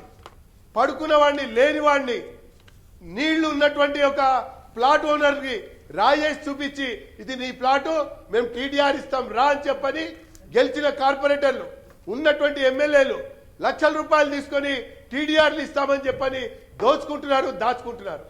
ఈరోజు చెరువులు అనేది ఒక బంగారు బాట అయిపోయింది. చెరువులు అనేది ఆక్రమణలకు పెట్టింది పేరైపోయింది. నీళ్లు చెరువులో ఉండలేదు, నీరు ఉంటుంది ఈరోజు బస్తీలల్లా. కాంట్రాక్టర్ల కోసం 4 వాళ్ళు కడతా ఉన్నారు. నేను చెప్తా ఉన్నా ఈరోజు జరుగుతున్నటువంటి విషయాలన్నీ కూడా ఇవే జరుగుతా ఉన్నాయి. శ్రీధర్ రెడ్డి గారు, అన్ని వేళ్ళు ఇప్పుడు అధికార పార్టీ విషయాలు ఇది, దీనికి అందరు బాధ్యత వహించాలి. మళ్ళీ మీకు అవకాశం ఇస్తాను శ్రీధర్ రెడ్డి గారు. ప్రస్తుతం అన్ని వేళ్ళు మీ వైపే ఉన్నాయి.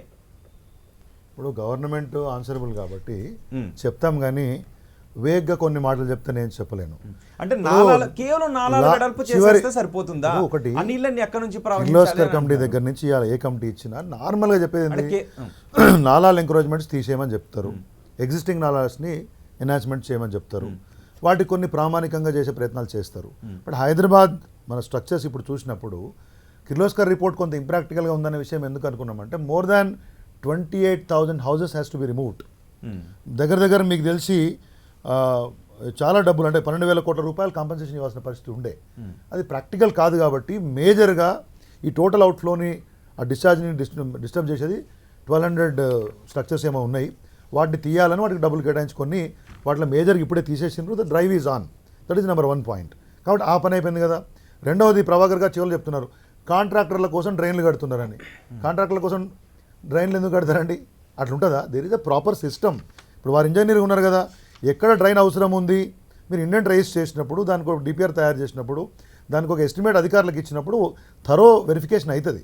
ఉత్తగానే అక్కడేం డిశ్చార్జ్ లేకుండా నెక్స్ట్ 20 ఇయర్స్కి అది ఎక్కడ ఎట్లా ఉంటుంది అనే విషయాన్ని కూడా డిశ్చార్జ్ చూసి ముందు 20 ఏళ్ళు వెనక 20 ఏళ్ళు చూసి వాళ్ళు ప్లాన్ చేస్తారు. ఆ డిశ్చార్జ్ని ప్లాన్ చేసిన తర్వాత ఒక ప్లాన్ వేస్తారు. అంత ఈజీగా అవుతుందా? దాని తర్వాత ఆడిట్ ఉంటుంది, రకరకాల ముచ్చట్లు ఉంటాయి. ఊరికే వేగ కడతారని చెప్పేసి మాట్లాడడం అనేది కరెక్ట్ కాదు. మూడోది FTL ఫిక్సేషన్ అంటున్నారు. ఎస్, హైదరాబాద్ నగరంలో అన్న ఒక్క నిమిషం అన్నాను, హైదరాబాద్ నగరంలో 2,900, 3,900, 3,000 రకరకాల నెంబర్ మనం చెప్పినాం. ఓవరాల్గా ఉన్నటువంటి పాత లెక్క అప్పుడు ఉండే చాలా లేక్స్ అన్నీ కూడా ఇంటర్ కనెక్టివిటీ ఉండని. ఇప్పుడు ఎన్ని మిగిలి ఉన్నాయంటే చాలా క్వశ్చన్స్ ఉన్నాయి. ఈ ప్రభుత్వం వచ్చిన తర్వాత కాదు కదా వాళ్ళని ఆక్రమించుకున్నది. తరాలుగా చాలా మంది మీకు అర్థమవుతుంది. నేనేమంటున్నా అంటే తరాలుగా వేరియస్ గవర్నమెంట్స్ ఉన్నప్పుడు చాలా లేక్స్ మాయమైనమాట వాస్తవం. ఇప్పటికీ నాకు తెలిసి to the best of my knowledge close to 350 tanks అనుకుంటాను FTL ఫిక్సేషన్ అయినట్టు నాకు తెలుసు. FTL అంటే మీకు దాని మొత్తం పరిధి, ఆ పరిధి మొత్తానికి కంప్లీట్గా వాటిని చైన్ లింక్ మెష్ లేచి మరి ఇవాళ చెరువుల చుట్టూ వేసి వాచ్ టవర్లు కూడా కట్టి కాపాడుతూ ఉన్నాం. మిషన్ కాకతీయ విషయంలో కూడా నాకు డౌట్స్ ఉన్నాయి. వారు చెప్పిన దాంట్లో రెడ్డి గారు దాన్ని కరెక్ట్ చేయాలా. గవర్నమెంట్ హాస్ స్పెండ్ ఫండ్స్ కాబట్టి ఒకటి. తర్వాత వచ్చేసి డీసిల్టింగ్ సంబంధించి కూడా వారు చెప్పినారు, నేను ఇంతకుముందే చెప్పినాను. తర్వాత TDR అంటున్నారు, ట్రాన్స్ఫర్ ఆఫ్ డెవలప్మెంట్స్ రైట్స్ ఉన్నాయి కదా, అవి ఎందుకు ఇస్తారండి? If they lose their property, if they have to forgo some area. ఇప్పుడు ప్రభాకర్ గారు ఏరియాలో ఫ్లైఓవర్ కడుతున్నారు, ఇల్లు పోయిందనుకోండి, గవర్నమెంట్ కంపెన్సేషన్తో పాటు TDR ఆఫర్ చేస్తుంది. దాన్ని యూ హ్యావ్ టు చూస్. దాన్ని బట్టి ఇచ్చేది తప్పితే దాంట్లో అక్కడ మీకు స్ట్రక్చర్ లేకుండా వాళ్ళు కోల్పోకుండా ఆన్ రికార్డు ఒక్క అధికారి, ఇప్పుడు రెడ్డి గారు CE ఉన్నారనుకోండి, ఓ CE దగ్గర సైన్ చేయడు కదా, ప్రపోజ్ చేసేది ఒక AE దగ్గర నుంచి మొదలు పెట్టి అప్రూవ్డ్ త్రూ ఫైనాన్స్ అండి. శ్రీధర్ రెడ్డి గారు, ఎవ్రీ లెవెల్లో చిన్న వర్షానికి హైదరాబాద్ చెత్తడిగా మారడానికి ఒక్క కారణం కాదు, చాలా కారణాలు ఉన్నాయి. ఒక్క ప్రభుత్వం కాదు, చాలా ప్రభుత్వాలు ఉన్నాయి. సో ఇవన్నీ మారాలి అంటే ఏదో ఒక్కటి సచ్చేది, ఏదో నాలాలని వెడల్పు చేసాం అని ఒక్కటో, లేకపోతే సిల్ట్ తీసేసాం ఒక్కటో కాదు, చాలా చేయాలి. ఒక సిస్టమేటిక్ గా చేయాలి. అది మాటలతో కాదు, చేతలతో. రెడ్డి గారు వచ్చే ముందు that is the reason why this SNDP has come up. Strategic నాలా డెవలప్మెంట్ ప్లాన్లో right from existing storm water drain system నుంచి మొదలుపెట్టి మన హైదరాబాద్ చుట్టుపక్కల ఉన్నటువంటి మొత్తం వాటర్ బాడీస్ నుంచి వచ్చేటటువంటి క్యాచ్మెంట్ ఉంది కదా, 2 బేసిన్లు ఉన్నాయి, కృష్ణా ఉన్న తర్వాత గోదావరి, తర్వాత ఈ మూసీ మొత్తం వచ్చే వాటర్ని క్యాచ్మెంట్ నుంచి వచ్చేది ఎట్లెట్లా లోపలికి వస్తుంది. గతంలో ఇంటర్ కనెక్టివిటీస్ ఏముండే, ఇప్పుడు ఎక్కడ అబ్స్ట్రక్ట్ అవుతున్నాయి, వీటిని ఎట్లా మనం కొత్తగా మార్చుకోవాలి, కొత్తగా ఎన్ని కిలోమీటర్ల నాలాలు కన్స్ట్రక్ట్ చేయాలి, ఉన్న వాటిని ఎట్లా క్లియర్ చేసుకోవాలి, ఎన్హాన్స్ చేసుకోవాలి, వారు చెప్పినట్లు విడ్త్ కావచ్చు, డెప్త్ కావచ్చు, వాటిని ఎట్లా పెంచుకోవాలి, ఇవన్నీ స్టడీ చేసి ప్రాపర్గా గవర్నమెంట్కి ప్లాన్ ఇచ్చి వాటిని అమలు చేయడం కోసమే ఈ SNDP. Separate wing is working under GHMC very effectively for the last 8 months and which is giving us fruits. మీరు కంపేర్ చేయండి. నేను ఏమంటున్నా మొత్తం ఒకటే చూ మంత్రం లాగా లాస్ట్ ఇయర్కి అయిపోయిందని నేను చెప్పట్లే. But government is not prepared అని, ప్లాన్ లేదని చెప్పడము, వెయిల్గా దాని మీద కామెంట్స్ చేయడము, అవినీతి అని చెప్పేసి అనవసరమైనటువంటి కామెంట్స్ చేయడం కాదు. We're here to discuss constructively what happened. Shekhar Reddy గారు, ఇంజనీర్ గా చెప్పండి, స్ట్రాటజిక్ నాలా డెవలప్మెంట్ ప్రోగ్రామ్ ఎలా జరుగుతుంది? అనుకున్నంత వేగంగా జరుగుతుందా? ఇది వేగంగా జరిగితే ఎలాంటి మార్పులు మనం చూసే అవకాశం ఉంటుంది? ఎంత వేగంగా జరుగుతుందని మీకు అనిపిస్తుంది? దానికన్నా ముందు కొద్దిగా వాళ్ళు అడిగిన క్వశ్చన్కి నేను ఆన్సర్ ఇస్తాను. రిగార్డింగ్ FTL, మనకు జిహెచ్ఎంసీ ఏరియాలో 185 చెరువులు ఉన్నాయి. అన్నిటి కూడా మనం FTL ఫిక్స్ చేసి GPS కోఆర్డినేట్స్ను కూడా మనం పెట్టడం జరిగింది. అవన్నీ కూడా చేసి మనం ఏం చేసినాం, HMDకి పంపిస్తే వాళ్ళు వెబ్సైట్లో కూడా పెట్టడం జరిగింది. ఎవరైనా కానీ ఆ కోఆర్డినేట్స్ను మనం క్లిక్ చేస్తే మన ల్యాండ్ FTL ఎక్కడ ఉంది, బఫర్ ఎక్కడ ఉంది అనేది మొత్తం మనకు. శేఖర్ రెడ్డి గారు, ఒక మాట, మీరు చెరువులను రెజ్యూమ్ చేసినారా తెలంగాణ వచ్చిన తర్వాత? ఏంటి కబ్జాల నుండి చెరువులను కాపాడారా? కబ్జాలు కాదండి. ఇవాళ ఉన్న ప్రాబ్లం ఏంటంటే చెరువులలో లెట్ మీ ఆస్క్, జనాన్ని తెలియాలి, ఎందుకంటే చెరువులకు సంబంధించింది కాబట్టి. At one point of time, Hyderabad is known as a city of lakes. Yes. అది దుర్మార్గంగా రకరకాల ఉమ్మడి ఆంధ్రప్రదేశ్లో పాలకులు, ఆంధ్రలో వాళ్ళో వీళ్ళో మొత్తం దాన్ని సర్వనాశనం పట్టించారు, చెరువులని కబ్జా అయింది. 14 తర్వాత అధికారంలోకి వచ్చిన తర్వాత ఇప్పటి వరకు మీరు ఎన్ని చెరువులను కబ్జా కోల నుండి కాపాడారు? ఒక్క నిమిషం మీరు చెప్తున్న అసలు ఎన్ని చెరువులండి మొత్తం హైదరాబాద్ చుట్టుపట్ల? మొత్తం హైదరాబాద్, రంగారెడ్డి, గ్రేటర్ హైదరాబాద్ చుట్టుపట్ల ఎన్ని చెరువులండి మొత్తం? 600 పైచిలకు చెరువులు ఉన్నాయి. 695 చెరువు, 696, 695 చెరువులు ఉన్నాయి. మీరు దాంట్లో ఇవాళకి కూడా సింపుల్ ఎగ్జాంపుల్, ఇక్కడ కూర్చున్నాం కదా మనం, దీనికి కూతవేటు దూరంలో ఎన్ కన్వెన్షన్ సెంటర్ కట్టుకున్నది కూడా ఇదే టీఆర్ఎస్ ప్రభుత్వం FTL పరిధిలో పర్మిషన్ ఇస్తే ఒకరోజు కూల్చి రెండో రోజు నాగార్జున కాబట్టి అని చెప్పని ప్రొటెక్ట్ చేసి మళ్ళీ కట్టుకోమన్నట్టు ఒక పరిస్థితి. మీరు గుండె మీద చేయబెట్టుకొని చెప్పండి, ఈ ప్రభుత్వం వచ్చిన తర్వాత ఎన్ని చెరువులలో ఉన్న కబ్జాలను కాపాడగలిగినరు, ఎన్ని చెరువుల్లో పూడికలు తీయగలిగినరు? ఒకవేళ చెరువులనే కనుక నిజంగానే కాపాడుంటే, చెరువులలో కనుక పూడిక తీసి ఉంటే, చెరువులలో నీళ్లు పోయే, వరద నీళ్ళు పోయే పరిస్థితి ఏర్పడి ఉన్నట్టయితే ఇవాళ గంగాళం లాంటిది తాంబాలాలు అయిపోయింది, గంగాళం లాంటి తాంబాలాలు అయిపోయినాయి. ఆ తాంబాలని గంగాళం చేసే ప్రయత్నం చేసినాం, చేయలేదు కదా, కాబట్టి ఇండ్లకు రోడ్ల మీద నీళ్ళు వస్తా ఉన్నాయి. నేను చెప్తాను చెప్పండి. రిగార్డింగ్ FTL ఎన్నిసార్లు మార్చిండ్రు? ఏం మార్వలేదు. రిగార్డింగ్ అన్ని చేసి తర్వాత ఎట్లుంటుందంటే ఫస్ట్ ప్రీ నోటిఫికేషన్ పంపిస్తారు HMD. ఒక 3 months తర్వాత ఎవరు కూడా ఆబ్జెక్షన్ చేయకపోతే దాన్ని రెగ్యులరైజ్ చేసేసి FTLకు కన్ఫర్మ్ చేయడం జరిగింది. అట్లా అంటే మార్చారండి. ఇన్నిసార్లు మార్చడంలో ఇబ్బందులు ఉన్నాయా? ప్రభాకర్ గారు అంటున్నట్టు ఇన్నిసార్లు FTL మార్చడం కూడా ఈ ఇబ్బందులకు కారణమా? అలా FTL మారడం అనేది జరగదు. FTL ఉన్నదానికి కొద్దిగా ఇంక్రీజ్ అయితే కావచ్చు, ఏమన్నా గవర్నమెంట్ ల్యాండ్ యాడ్ అయ్యి ఇంక్రీజ్ కావచ్చు, కానీ ఉన్న FTL మాత్రం ఏదైతే మార్క్ చేసినామో అది గూగుల్ ఏమంటున్నాయి GPS కోఆర్డినేట్స్ మొత్తం కూడా పెట్టేసి సబ్మిట్ చేయడం జరిగింది. ఆ కోఆర్డినేట్స్ పెట్టిన తర్వాత నువ్వు ఎంకరేజ్మెంట్ అయినా సరే నీ FTL అక్కడనే ఉంటుంది. ఆ పాయింట్ మాత్రం మారదు. అయితే అదేవిధంగా మనకేం చేసినంటే గవర్నమెంట్ సోమేష్ కుమార్ గారు ఉన్నప్పుడు 100 కోట్లు ఇచ్చాడు, అన్నిటికీ ఫెన్సింగ్ చేయమని. 63 లేక్స్ మన శాంక్షన్ ఇచ్చారు. మనం 63 లేక్స్కు ఫెన్సింగ్ చేసినాం. దాని చుట్టూ వాకింగ్ ట్రాక్ వేసేసి ఎంకరేజ్మెంట్ కావాలని చెప్పి చాలా వరకు మేము ప్రొటెక్షన్ చేసినాం. అదేవిధంగా రిగార్డింగ్ డీసిల్డింగ్ అన్నారు. మా మిషన్ కాకతీయలో 19 లేక్స్ 287 కోట్లకు తీసుకోవడం జరిగింది. 19 లేక్స్ పనులు స్టార్ట్ అయినాయి. మధ్యన కొన్ని మ్యాక్సిమం అయితే కొన్ని కారణాల వల్ల ఆగి ఉండొచ్చు, కానీ మ్యాక్సిమం వర్క్లు అయితే అయినాయి. ఈ పాయింట్ దగ్గర ప్రభాకర్ గారి దగ్గరికి వెళ్దాం. ప్రభాకర్ గారు ఏమైనా అడగాలనుకుంటున్నారా? డీసిల్టింగ్ జరిగింది 19 లేక్స్ లో అంటున్నారు. Desilting mission Kakatiya, not only desilting, beautification and diversion of drainage system, diversion, feeder channels అన్ని కూడా చేశారు. మిషన్ కాకతీయలో ఏం చేయలేదు అన్నారు కాబట్టి నేను మళ్ళీ ఆయన రికార్డు చెప్తున్నా. ఈ 19 చెరువులు ఫస్ట్ 3 years అసలు స్టార్ట్ కాల, తర్వాతకు సంబంధించినటువంటిది ఓన్లీ ఫెన్సింగ్ జరిగినాయి. కొన్ని చోట్ల ఫెన్సింగ్, తర్వాత కొన్ని చోట్ల గుర్రపు డెక్క తీశారు. పూడిక తీసినటువంటి చెరువుల సంగతి చెప్పమని చెప్పండి. పూడిక తీసినటువంటి చెరువుల సంగతి చెప్పమని చెప్పండి. డీసిల్టింగ్ లా మొదలు అంటే 178 ఉన్నాయని వారే చెప్తారు. మిషన్ కాకతీయ గురించి గొప్పగా చెప్తారు. మరి 19 చెరువులే జరగటం ఏంటంటే హైదరాబాద్ లో? Hyderabad is not part and parcel of the Telangana. చెప్పచ్చు.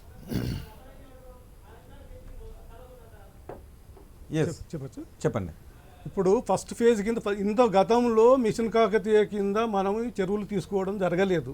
ఫస్ట్ ఈ మినిస్టర్ గారు వచ్చిన తర్వాత కేటీఆర్ గారు హరీష్ రావు ఇద్దరు కూర్చొని ఈ మిషన్ కాకతీయ కూడా హైదరాబాద్లో స్టార్ట్ చేయాలనే ఉద్దేశంతో ఆర్గనైజ్ చేయడం వల్ల ఫస్ట్ ఒక 19 lakhs ఇచ్చారు. దాన్ని ఎట్లా ఉంటుందో చూద్దామని 19 lakhs ఇచ్చారు. దాన్ని సక్సెస్ఫుల్ అయితే ఇంకా ఫర్దర్ తీసుకోవాలనేది ప్రపోజల్ ఉండే. ఆ ఫస్ట్ ఫేజ్లో వీరు నడుస్తున్నాయి పనులవి. ఇవి అయిపోతే నెక్స్ట్ ఫేజ్లో వాళ్ళు ఇస్తారు అట్లని నా ఉద్దేశం. రోహిత్ గారు, నేను అదే చెప్పే కదా, వారు ఫస్ట్ అడుగుతున్న 3 దాంట్లో years ప్రశ్నకు తీసుకోలేదని చెప్పాను. ప్రజలకు ఆ తర్వాత సార్, మీరు clarity ఇవ్వాలనుకుంటున్నారా? బ్రేక్ చెప్పారని చెప్పారు. ఒక మాట, ఆ తర్వాత అంటే నిజానికి ఒక మాట, శేఖర్ రెడ్డి గారు అన్న దాంట్లోనే ప్రభుత్వం చేసినటువంటి వారు తప్పు కాదు, అది ప్రభుత్వం పాలసీ తప్పు, మీరేం మీ గుడ్డల మీద తీసుకోవాల్సిన అవసరం లేదు. ప్రభుత్వం డొల్లతనం అన్నమాట. మిషన్ కాకతీయలో వారే ఒప్పుకుంటున్నారు ఏంటంటే తెలంగాణ మిషన్ కాకతీయలో ఫేజ్ 1లో తీసుకోలేదు. కేటీఆర్ గారు హరీష్ గారు ఇద్దరు కూర్చొని మాట్లాడుకున్నాక మిషన్ కాకతీయలో భాగంగా హైదరాబాద్ చెరువులను కన్సిడర్ చేయాలని చెప్పని అన్నారు. అంటే అప్పటిదాకా హైదరాబాద్ 2014లో అధికారంలోకి వచ్చిన తర్వాత హైదరాబాద్ చెరువులను మీరు డీసిల్టింగ్ చేయకపోతే, హైదరాబాద్ చెరువులను మీరు కాపాడకపోతే హైదరాబాద్లో వరద నివారణ ఎట్లా చేస్తారు అనేటువంటి ఒక ఆలోచన జరగలేదని చెప్పని వారే ఒప్పుకుంటున్నారు. అదే ఒప్పుకుంటున్నారు. మిషన్ కాకతీయ వారన్న ప్రకారంగానే మిషన్ కాకతీయ మిగతా ప్రాంతాల్లో అమలవుతుంది, హైదరాబాద్ లో అమలు కావట్లేదు అని కేటీఆర్ గారు హరీష్ రావును కూర్చోబెట్టి మాట్లాడినాక మాత్రమే 236 చెరువులు ఉంటే 19 చెరువులు తీసుకున్నామని మాట్లాడుతున్నారు. ఎవరి కోసం 19 చెరువులు? ఇవాళ పోదాంపారి రామంతపూర్ చెరువులో ఏ పార్టీ ఇదే ఇప్పుడు ఆయన ఉప్పల్లో ఆయన కాన్స్టిట్యూన్సీ అయినటువంటి ఒక ప్రభాకర్ గారు కాన్స్టిట్యూన్సీలో రామంతపూర్ చెరువు ఏమైనా చూద్దాం పారి, బతుకమ్మకుంట చెరువు ఎట్లా చూద్దాం పారి. ఎక్కడ హైదరాబాద్లో ఉన్న చెరువులు ఎక్కడన్నా మీరు పూర్తి స్థాయిలో పుడికలు తీసినారా? పైన తీసినారు, కాంట్రాక్టర్ల కోసం తీసి పడేసినారు. అది కూడా 19 తీసినామంటున్నారు మీరు. 19 తీసినామంటున్నారు మీరు. కూడా పూర్తిగా ప్రభాకర్ గారు ఓకే చేసేది ప్రభుత్వమే చేస్తుంది అనుకోండి, మీరు చెప్పాల్సిన అవసరం మీకుంది. మిషన్ కాకతీయ ఎయిమ్డ్ ఏంటి? What is the aim? బేసిక్గా మైనర్ ఇరిగేషన్ ట్యాంక్స్ అయితే ఉన్నాయో at rural areas, basically initially not aimed in Hyderabad. మొత్తం రాష్ట్రంలో ఉన్నటువంటి 45,000 పైన ట్యాంక్స్ రామారామి 60కి 40 మధ్య ఉన్నటువంటి దాంట్లో ఫేస్ వైజ్ మైనర్ ఇరిగేషన్ అంటే ఊర్లలో ఉన్నటువంటి పొలాలకు నీళ్ళు ఇచ్చేటువంటి చెరువుల యొక్క పూడిక సామర్థ్యం అంటే అది కాదు.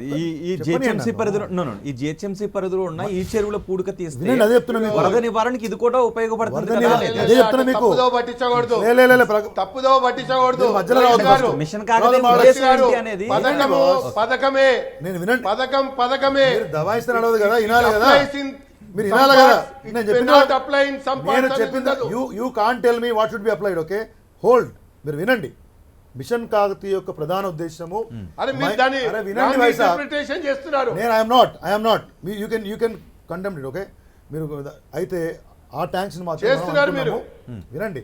అవి మొత్తం పెద్ద ఎత్తున అవుతున్నప్పుడు హైదరాబాద్లో the proposal has come up from many corporators అనుకోవచ్చు, శాసనసభ్యులు అనుకోవచ్చు, లేకపోతే డిపార్ట్మెంట్ ఆఫ్ జిహెచ్ఎంసీ అనుకోవచ్చు. వచ్చిన తర్వాత there were some tanks identified which are in the peripherals of Hyderabad, వేరే అవన్నీ మళ్ళీ మనము డీసిల్ట్ చేయాలా, ఆ గురబడక తీయాలా, బండ్ స్ట్రెంగ్ చేయాలి. తర్వాత వాటి యొక్క డిస్ట్రిబ్యూషన్ సిస్టమ్ బయటకు వచ్చి అవుట్లెట్స్ ఉన్నాయి కదా, అవుట్లెట్స్ నుంచి సర్ప్లస్ మంచిగా లేదు, ఫీడర్ ఛానల్స్ అయితే ఉన్నాయి, అబ్స్ట్రక్ట్ అయితే ఉన్నాయి కాలనీలలో అక్కడిక్కడ అనుకున్నప్పుడు వాటిని కూడా కొన్ని దీంట్లో చేర్చాలని అనే special consideration we have taken up. దాంట్లో ఇనిషియల్గా 18 ఐడెంటిఫై చేసిండ్రు. దాంట్లో most of them were completed. నాకు తెలిసి కుకట్పల్లిలో కూడా I think there is one tank which is completely rejuvenated. Point is Hyderabad point కాదు, హైదరాబాద్ లో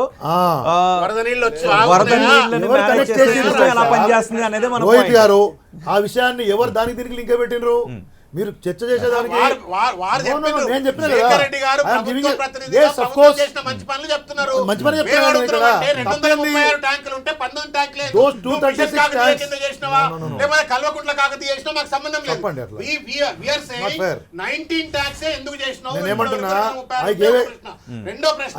క్లారిఫికేషన్ రోహిత్ గారు.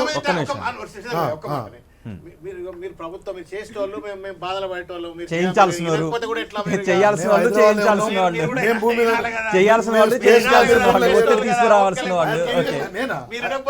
నేను ప్రభాకర్ గారు మొత్తం చెప్పింది విని I'm giving a clarification. What mission Kakatiya నేనేమంటున్నా అంటే ఆయన వారు ఏమన్నారు, మిషన్ కాకతీయ మంత్రులు కూర్చొని ఏదో ముచ్చట పెట్టుకున్నారు. రెడ్డి గారు చెప్పాలి. ఒక్క మాట ప్రభాకర్ అధికారిగా ఉన్నారు. తర్వాత You don't know what is adviser గా Mission ఉన్నారు. Kakatiya శేఖర్ రెడ్డి గారి suppose to answer I am not bothered about Mission Kakatiya. tell me. I am bothered about desilting of Yes. 236 అది చెప్తాం. tanks of Hyderabad. We'll come to that I am point. bothered about We will debate on protecting that the 236 tanks from Kabzas. I am bothered about widening the nalas. I am bothered about fencing the nalas. I am bothered about removing the encroachments on nalas. అవి ఎందుకు జరగల? నువ్వు machine కాకతీయలో 19 చేసినవా, ఇంకో దాంట్లో చేసినావా నాకు సంబంధం లేదు. నేనేమంటున్నా, 7 సంవత్సరాల కాలంలో హైదరాబాద్ ఒక విశ్వనగరం అని చెప్పుకుంటున్నాము. 5 లక్షల కోట్ల రెవెన్యూ జనరేట్ చేసేటువంటి నగరము, తెలంగాణకు తలమానికమైన నగరంలో పట్టుమని ఇదే కేసీఆర్ గారు అన్నారు కదా, 2014 అన్నారు, 2016 అన్నారు కదా, పట్టుమని 10 నిమిషాలు పడితే రాజ్భవన్ ముందే పడవలేసుకొని తిరగాల అని చెప్పని మాటలు మాట్లాడింది కదా. ఇన్ని 64,000 కోట్ల రూపాయలు ఖర్చు పెట్టిన తర్వాత కూడా 64,000 కోట్ల రూపాయలు ఖర్చు పెట్టిన తర్వాత కూడా ఇంకా ఎందుకు వరదలు వస్తున్నాయి, ఎందుకు చెరువుల పూడిక కాలేదు, నాలాల మీద ఎంకరేజ్మెంట్ ఎందుకు తీయలేదు? ఇవాళ ఒక్క ప్రశ్న, ఎక్కువ క్వశ్చన్స్ అడిగితే ఆన్సర్ చెప్పడానికి కన్ఫ్యూజ్ అవుతారు కాబట్టి స్ట్రాటజిక్ నాలా డెవలప్మెంట్ ప్రోగ్రామ్ గురించి ఒకటే మాట చెప్తా ఉన్నా. అయింది అని చెప్తున్నారు. ఇవాళ మీరు మీరు మీరు డిపిఆర్ కాపీ ఏమైనా చూపెడితే నేను అరగుండుతో హైదరాబాద్ తిరుగుతా. ఇప్పుడు స్ట్రాటజిక్ నాలా డెవలప్మెంట్ ప్రోగ్రామ్ ది డిపిఆర్ చూపెడితే అరగుండలో తిరుగుతా. రెండోది డిపిఆర్ చేసినట్టుగా అని చెప్తే నేను అరగుండుతో బయట తిరుగుతా. చెట్ల మీద ఇస్తార్లు కుట్టినట్టు వీళ్ళు మాట్లాడుతున్నారు తప్ప నిధులు లేవు, పైసలు లేవు. ఇదంతా మోసం నడుస్తా ఉన్నది, పై మెరుగులు నడుస్తా ఉన్నది. జిహెచ్ఎంసీని భ్రష్టు పట్టించి పడేసినారు ఇవాళ, ఎస్బీఐకి తాకట్టు పెట్టేసినారు ఇవాళ. నేనేమంటున్నా, Shravan garu has a nice hair line, we all have lost some hair.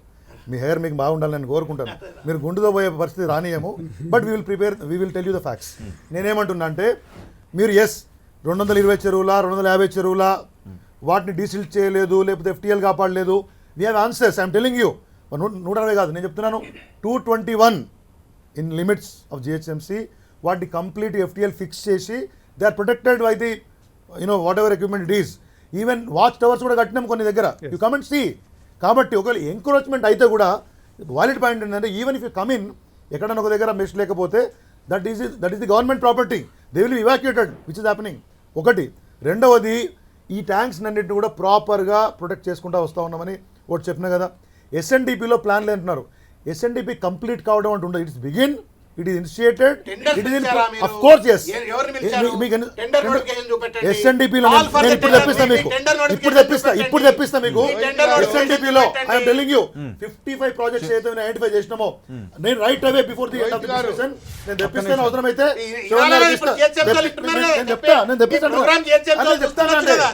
నేను ఎస్ఎన్డిపిలో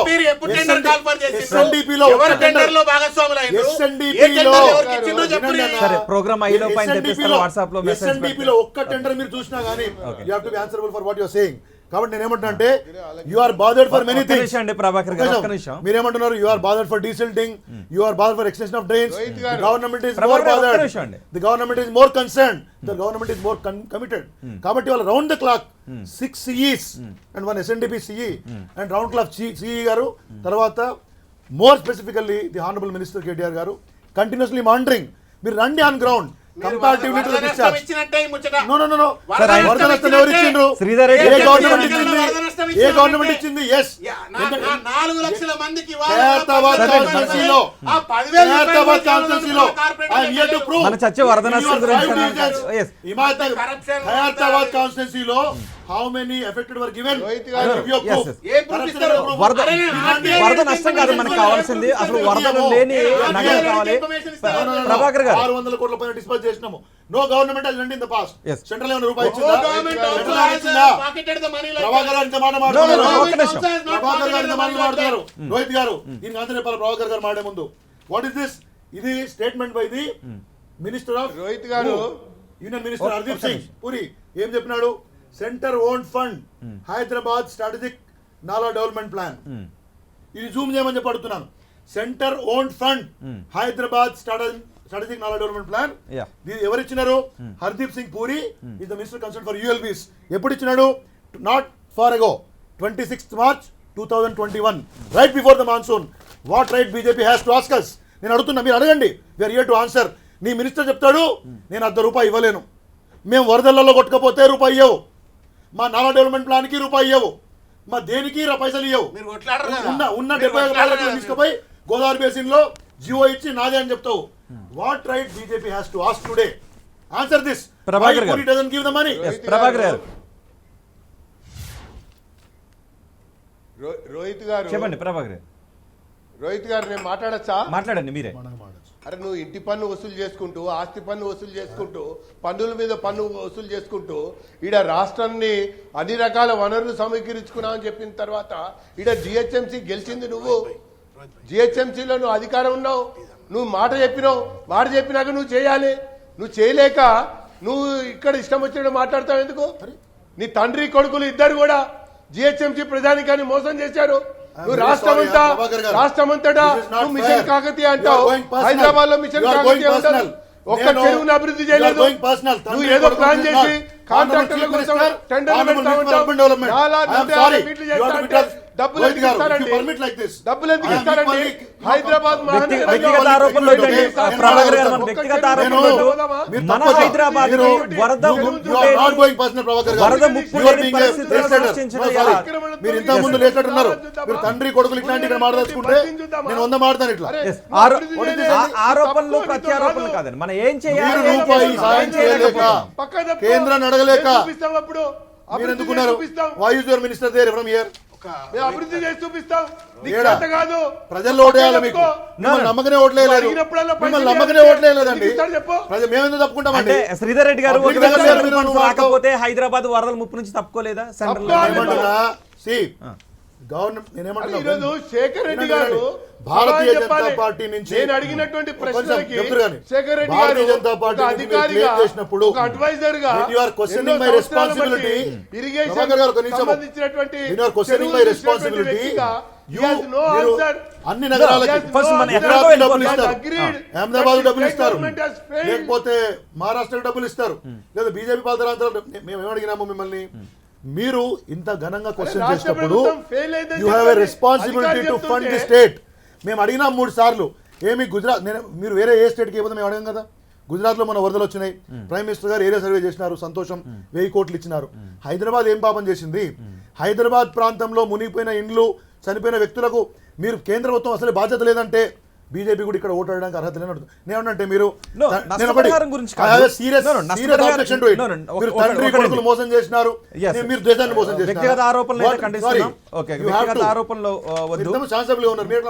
మనం చేయాల్సింది పొజిషన్. అరే మీరు హైదరాబాద్ ప్రజానికానికి గొర్రెలు బర్లియరు మిషన్ కాకతీయ అమలు హైదరాబాద్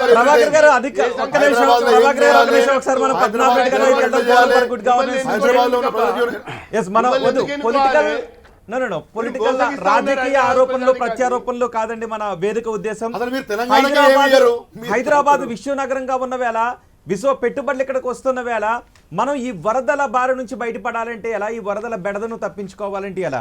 ఎస్ పద్మనాభ రెడ్డి గారు, ఇప్పటివరకు చూసాం కేవలం ఆరోపణలు ప్రత్యారోపణలు ఇలాంటి మాటల వరకునే రాజకీయ నాయకులు అడుగుతుంటే మళ్ళీ వీటి వరకే వెళ్తున్నారు.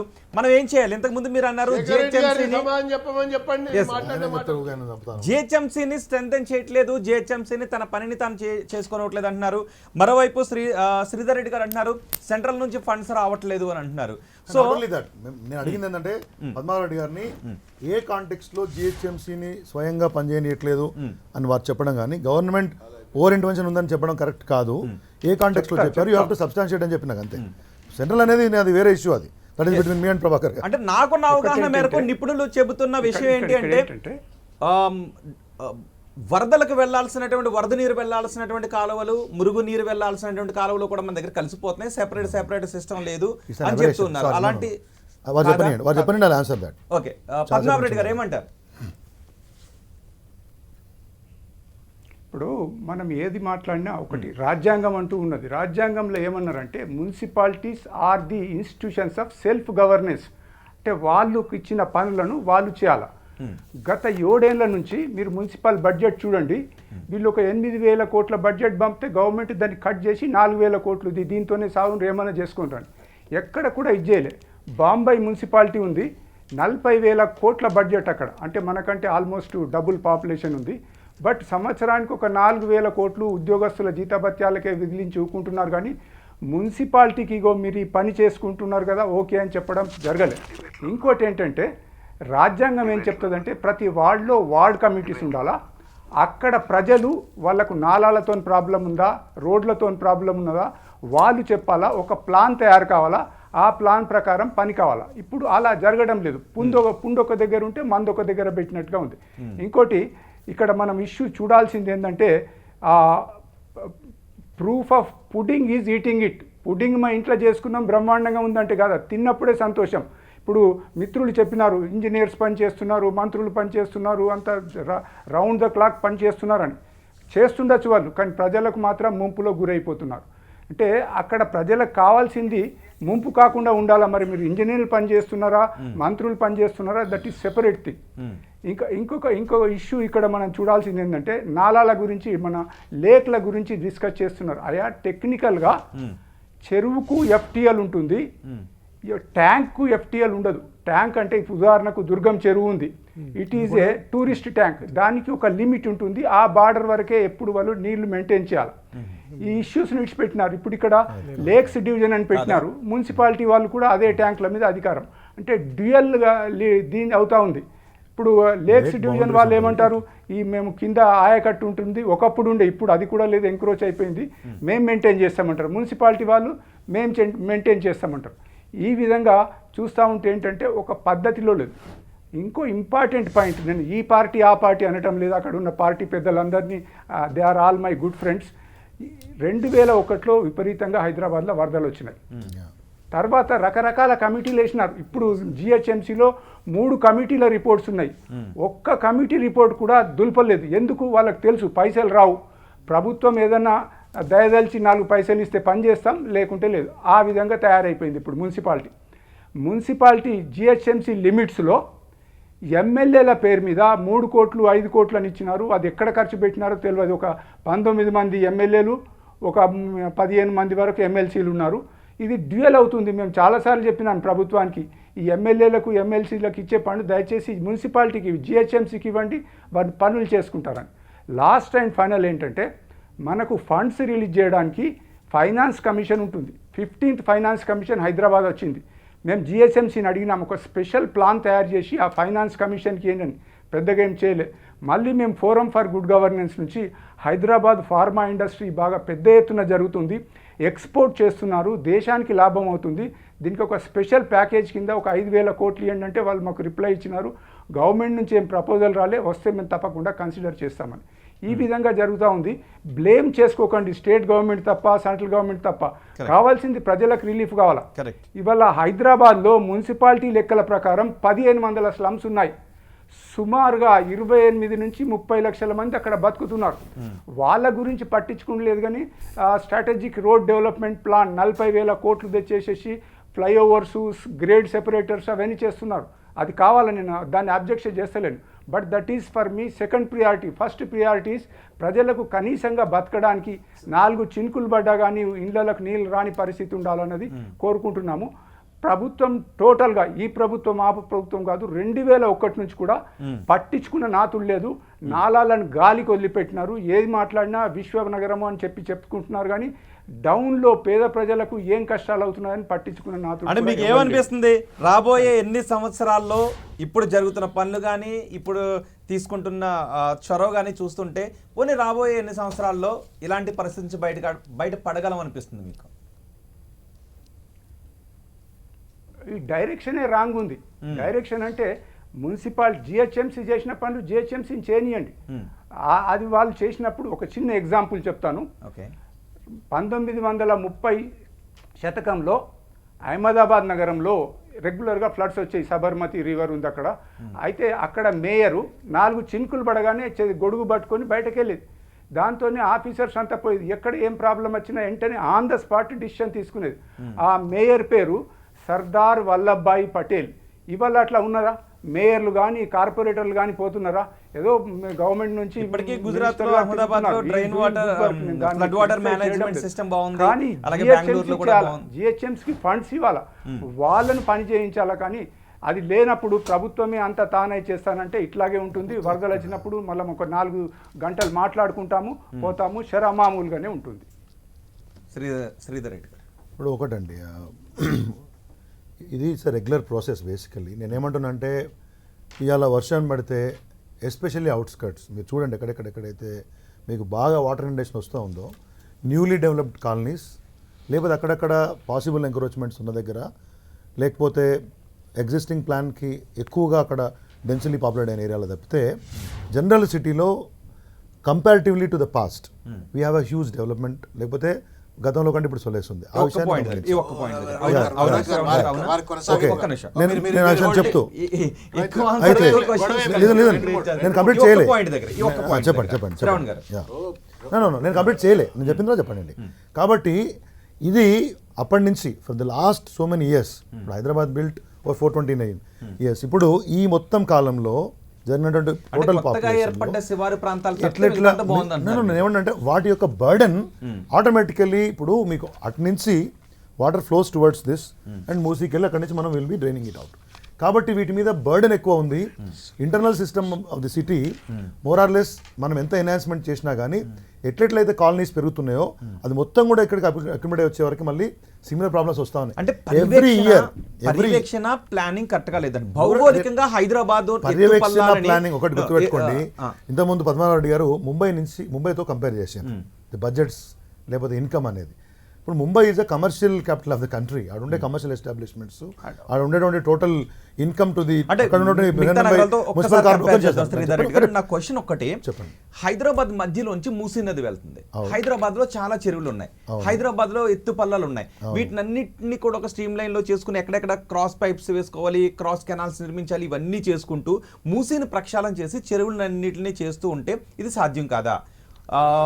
వరద బెడద లేని నగరాన్ని రోహిత్ గారు ఇప్పుడు ఒక నిమిషం. శ్రీధర్ గారు ఒక్క నిమిషం Rohit garu, neither you are an engineer nor I'm an engineer nor he is an engineer. Prabhakar garu కాబట్టి నాకున్న knowledge మనం let us not talk about engineering designs. We'll talk. I'm not saying we should not talk, but government should answer on certain fundamental questions. ఇదే ఎందుకు ఇవాళ ఇట్లా ఉన్నాము అనటానికి ప్రశ్నలు, ఏం చేయాలనేది వీటిని ఆన్సర్ చేస్తేనే సమస్యకు పరిష్కారం. ఈ ప్రభుత్వమే ఓయాండ్స్ సొల్యూషన్స్ ప్రైవేట్ లిమిటెడ్ అని చెప్పని ఒక కమిటీ వేసింది. ఆ కమిటీ ద్వారా 6,711 కోట్ల రూపాయలు కేటాయించినట్టయితే 300 కిలోమీటర్ల పొడవు ఉన్నటువంటి ఒక మేజర్ నాలాస్ను ఇంప్రూవ్మెంట్ చేయొచ్చని, తర్వాత ల్యాండ్ ఎక్విజిషన్ కోసం కొంత డబ్బని, స్ట్రక్చరల్ కంపన్సేషన్, అట్లా మొత్తం మీద ఒక 6,700 ఒక కాంప్రహెన్సివ్ ప్లాన్. ఇది ఒక ప్లాన్, ఇది అమలు చేయాలి.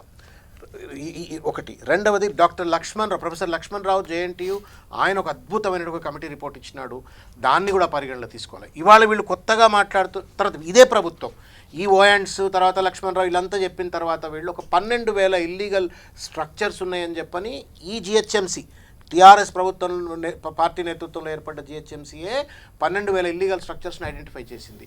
ఆ 12,000 ఇల్లీగల్ స్ట్రక్చర్స్లో కనీసం 10% కాదు 1% కూడా ఇల్లీగల్ స్ట్రక్చర్స్ని తీసివేయలేకపోయింది. డబ్బులు లేకనా, పొలిటికల్ చిత్తశుద్ధి బిల్లు లేదా, పైసలు లేవా, మొత్తానికి మొత్తం చేయాలి. అయితే ఇవన్నిటిని పక్కన పెట్టిండ్రు కదా. మొన్న వర్షాలు వచ్చిన తర్వాత ఎస్ఎన్డిపి అని పట్టుకొచ్చిండు, మళ్ళీ 14,300 కోట్ల రూపాయలని పట్టుకొచ్చిండ్రు. నేనేమంటున్నా అంటే మీరు నిరంతరంగా ఒకదాని మీద కమిటీలు వేసుకుంటూ, నేను సూటిగా ఒక సామాన్య పౌరుణ్ణి 67,500 కోట్ల రూపాయలు కేటీఆర్ గారు ఖర్చు పెట్టినామన్న తర్వాత నువ్వు ఈ ఓయాండ్స్ కమిటీ ఇచ్చినటువంటి 6,11,11 కోట్ల రూపాయలు ఎందుకు ఖర్చు పెట్టలేకపోయినావు? Why is that nalas widening కానీ నాలా ఇంప్రూవ్మెంట్ కానీ చేయలేకపోయినావు? లక్ష్మణ్ రావు కమిటీ రిపోర్ట్ ఎందుకు పక్కన పెట్టినావు? నీ జిహెచ్ఎంసీ మీ మంత్రిత్వ శాఖ నేతృత్వంలో పనిచేస్తున్న మేయర్ జిహెచ్ఎంసీఏ 12,000 ఇల్లీగల్ స్ట్రక్చర్స్ని ఐడెంటిఫై చేస్తే దాన్ని ఎందుకు రిమూవ్ చేయలేకపోయాను? నేను ఎందుకు రిమూవ్ చేయలేకపోయినా నువ్వు సమాధానం చెప్పవు. నేను నాకు తెలుసు మీరు కన్విన్సింగ్ ఆన్సర్ చెప్పారు. నేను ఇప్పుడు ఏమంటున్నా అంటే ఇప్పటికైనా మీరు మీ ఒంటెద్దు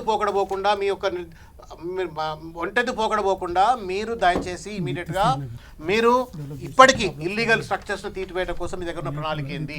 ఒకటి. రెండు, నాలా వైడనింగ్ కోసము, తర్వాత నాలా మీరు చెప్పండి. సుమేధ మల్కాజ్గిరిలో చచ్చిపోయింది. మొన్న వర్షాలు వచ్చిన తర్వాత బోయినపల్లిలో పిల్లగాడు పడి చచ్చిపోయింది. ఓ పోలీస్ ఆఫీసర్ పోయి శవాన్ని బయటికి పట్టుకొచ్చిన విజువల్స్ మనం అందరం చూసినాం. ఇట్లా ప్రజలు నానా రకాల ఇబ్బందులకు గురవుతూ ఉంటే వీళ్ళు నిధులు కేటాయించకుండా నిధులన్నీ తీసుకుపోయి కాళేశ్వరంలో పెడతా ఉన్నారు. ఇవాళ హైదరాబాద్ ఇంతకుముందు మా సోదరుడు అన్నాడు Bombay is high revenue generating capital అని చెప్పని పెడతా ఉన్నాడు. What is the problem with Hyderabad? Hyderabad is generating 1 lakh crores. తెలంగాణలో ఉన్నటువంటి ఒక 2/3 revenue has coming from Hyderabad. మీరు హైదరాబాద్ని కాపాడాలి కదా, ఇక్కడ ఉన్న ప్రజలను కాపాడాలి కదా. మిమ్మల్ని ఏం మీరు మాకే డబ్బులు ఇవ్వకండి, అన్నం తినడానికి పైసలు ఇవ్వకండి, లేకపోతే ఇంకా ఈ ఉపాధి కల్పించకండి. కనీసం మేము రోడ్ల మీద బయటకు వెళ్తే బతికేందుకు అవసరం ఉండేటువంటి ఒక సరి అయినట్టు ఒక వరదలేని రోడ్లు ఇవ్వమంటే అది ఎందుకు ఇయ్యరు మీరు?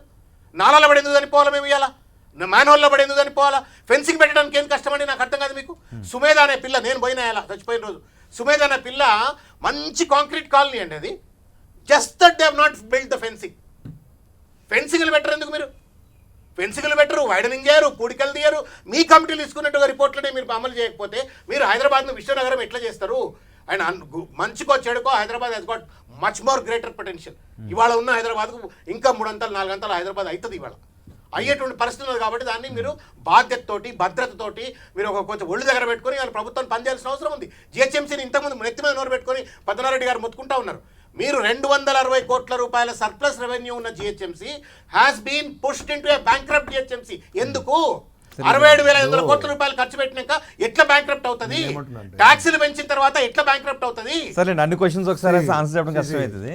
67,500 crores is for the overall development of Hyderabad, right from infrastructure addition to overall activity, not alone to your drain management or sewerage management kan చెప్పలేదు. ఈ విషయాన్ని మీరు అర్థం చేసుకోవాలి. నెంబర్ రోడ్స్ నుంచి మొదలుపెట్టి సివరేజ్ ట్రీట్మెంట్స్ ప్లాంట్ వరకు this needs to be understood. రెండవ విషయం ఏంటంటే మీరు పదే ఇప్పుడు కిర్లోస్కర్ కమిటీ ఎప్పుడు వచ్చిందండి? 2000. సరేనండి, మీరు అరే గతం కాంగ్రెస్ పార్టీ తెలంగాణ ఎందుకు తెచ్చుకున్నాం చెప్పకుండా మీరు కాంగ్రెస్ ఏం చేసింది, తెలుగుదేశం ఏం చేసింది, ఇవన్నీ మాట్లాడతారు. శేఖర్ రెడ్డి గారు రాసిచ్చింది మీరు కాంగ్రెస్ మాటలు. పార్టీల పంచాయతీ కాదు, ప్రజల పంచాయతీ. తెలంగాణ వచ్చిన తర్వాత ఒక సర్ప్లస్ రెవెన్యూ ఉన్న రాష్ట్రం ఏర్పడ్డాక 2 లక్షల కోట్ల రూపాయల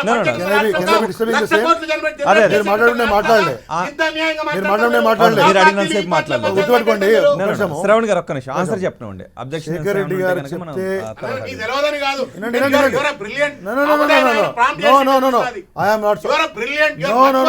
ప్రాంప్ట్ చేస్తుంది నిజమా కాదా అనేది మనం మాట్లాడుకునే అవకాశం ఉంది కూడా. కాబట్టి అంశాన్ని గుర్తు చేయొచ్చు.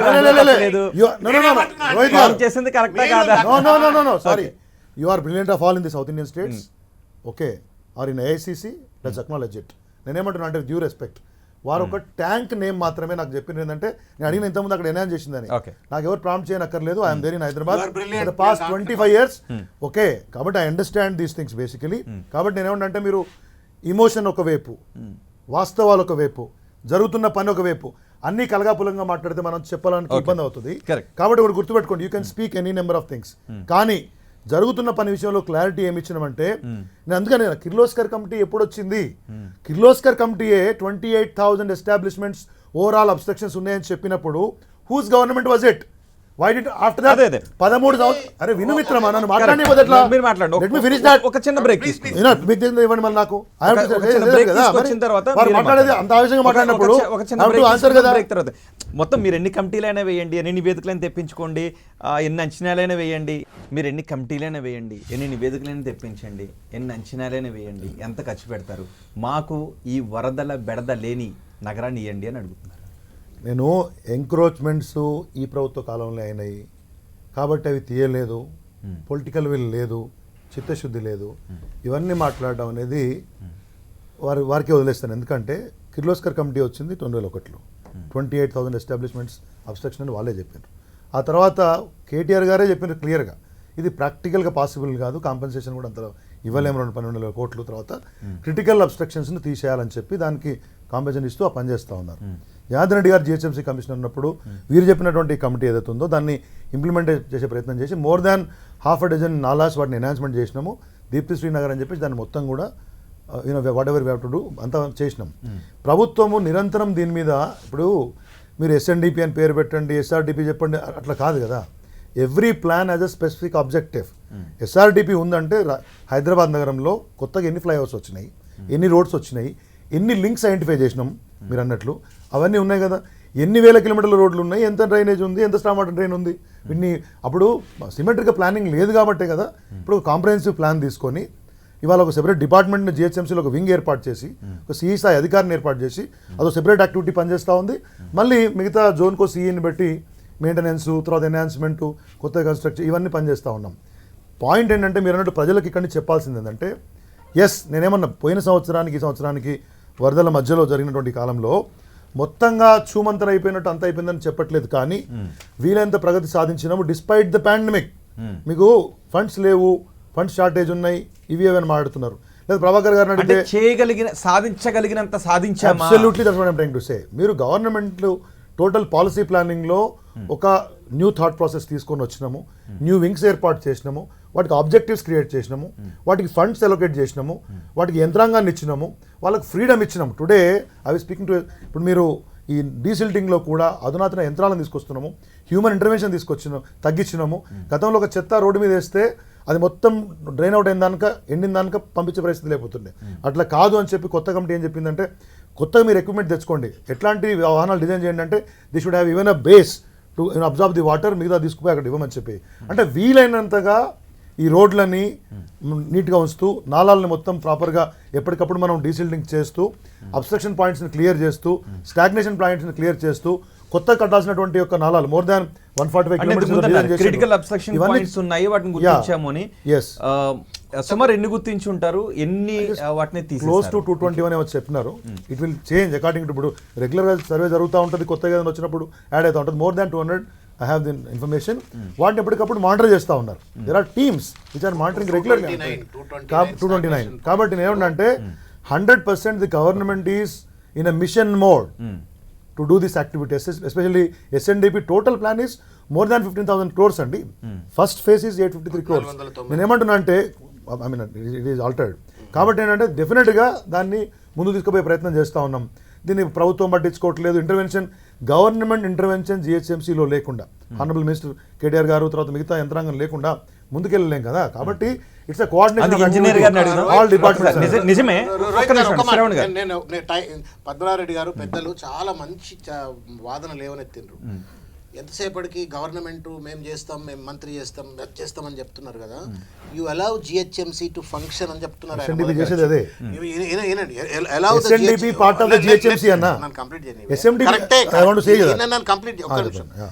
మీరు జిహెచ్ఎంసీని డిసెంపవర్ చేసేసినారు, డబ్బులు రాకుండా చేసేసినారు, దానికి నిధులు కేటాయింపు లేవు. సరి అయినట్టు నిధులు రాని ఇచ్చినట్టయితే వాడి పని వాడు మంచిగా చేసుకుంటాడు. ఆ కార్పొరేటర్ వాడు నిలబడి వాడి నాలాన్ని వాడు వైడం చేసుకుంటాడు, ఆ ఎమ్మెల్యే వాడు అక్కడ నిలబడి వైడం చేసుకుంటాడు. మీరు స్థానిక ప్రభుత్వం, అది లోకల్ గవర్నమెంట్ అంటామని, దాని లోకల్ గవర్నమెంట్ లోకల్ స్లేవ్గా మార్చేసినారు. వాడికి నిధులు ఇవ్వరు, అది మొత్తం గొంతు బిసికే పరిస్థితి జరుగుతుంది. కాబట్టి మీరు లోకల్ గవర్నమెంట్గా గుర్తిస్తూ జిహెచ్ఎంసీని ఎంపవర్మెంట్ చేస్తూనే ఇక మేము ఇంకా ఈ పాయింట్ గుర్తించిన ఆపరేషనల్ మోడ్ లోకి రావాలా. నేను రిక్వెస్ట్ చేస్తున్నా, టెండర్లు పిలవండి,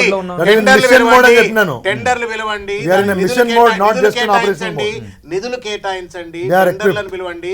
జిహెచ్ఎంసీలో ఉన్న ఒక్క కాంట్రాక్టర్ ఇవాళ పనిచేయడానికి సిద్ధంగా లేడు. ఒక్క మెగా కృష్ణారెడ్డి కాంట్రాక్టర్ తప్ప ఇవాళ రోడ్లు వేస్తున్నాయన తప్ప జిహెచ్ఎంసీలో ఏ కాంట్రాక్టర్ కూడా జిహెచ్ఎంసీలో పనిచేయడానికి సిద్ధంగా లేడు. ఎందుకు అంటే డబ్బులు ఇస్తున్నారు, ఊరి పెట్టుకొని సావడానికి సిద్ధంగా ఉన్నారు జిహెచ్ఎంసీ కాంట్రాక్టర్లు. ఎందుకు డబ్బులు లేవు. మిషన్ మోడ్ లో ఉన్నామని చెప్తున్నారు. మిషన్ మోడ్ లో ఉన్నామని ఈడంటే ఏమైంది? మా శ్రీధర్ గారు mission mode but on ground ఉండాలి కదా. జిహెచ్ఎంసీలో డబ్బులు లేవు, జిహెచ్ఎంసీలో డబ్బులు లేవు. బ్యాంక్రప్ట్ ఎస్బీఐ నేనేమంటున్నా, జిహెచ్ఎంసీని తాకట్టు పెట్టిండ్రు ఎస్బీఐ కి. దీనికి చెప్పాల్సింది రాజకీయేతర. I will be sending you WhatsApp over WhatsApp SNDP tender పంపిస్తాను, మీరు రిజైండర్ ఇవ్వాలా త్రూ 10TV. సెవెన్ కూడా చెప్తున్నా. పాయింట్ నెంబర్ 2, ఇవాళ మిషన్ మోడ్ లో పనిచేస్తాం. ఇక్కడ not only GHMC, not only state government, not only union government, entire world is hit by the pandemic for the last couple of years. Despite that మనం ఆస్తి పన్నులు పెంచలేదు, మిగతా పన్నులు ఏమీ పెంచలేదు, అయినా కానీ అన్ని వెల్ఫేర్ మెజర్స్ అమలు చేస్తూ కొత్త ప్లాన్స్ అన్ని అమలవుతున్నాయి.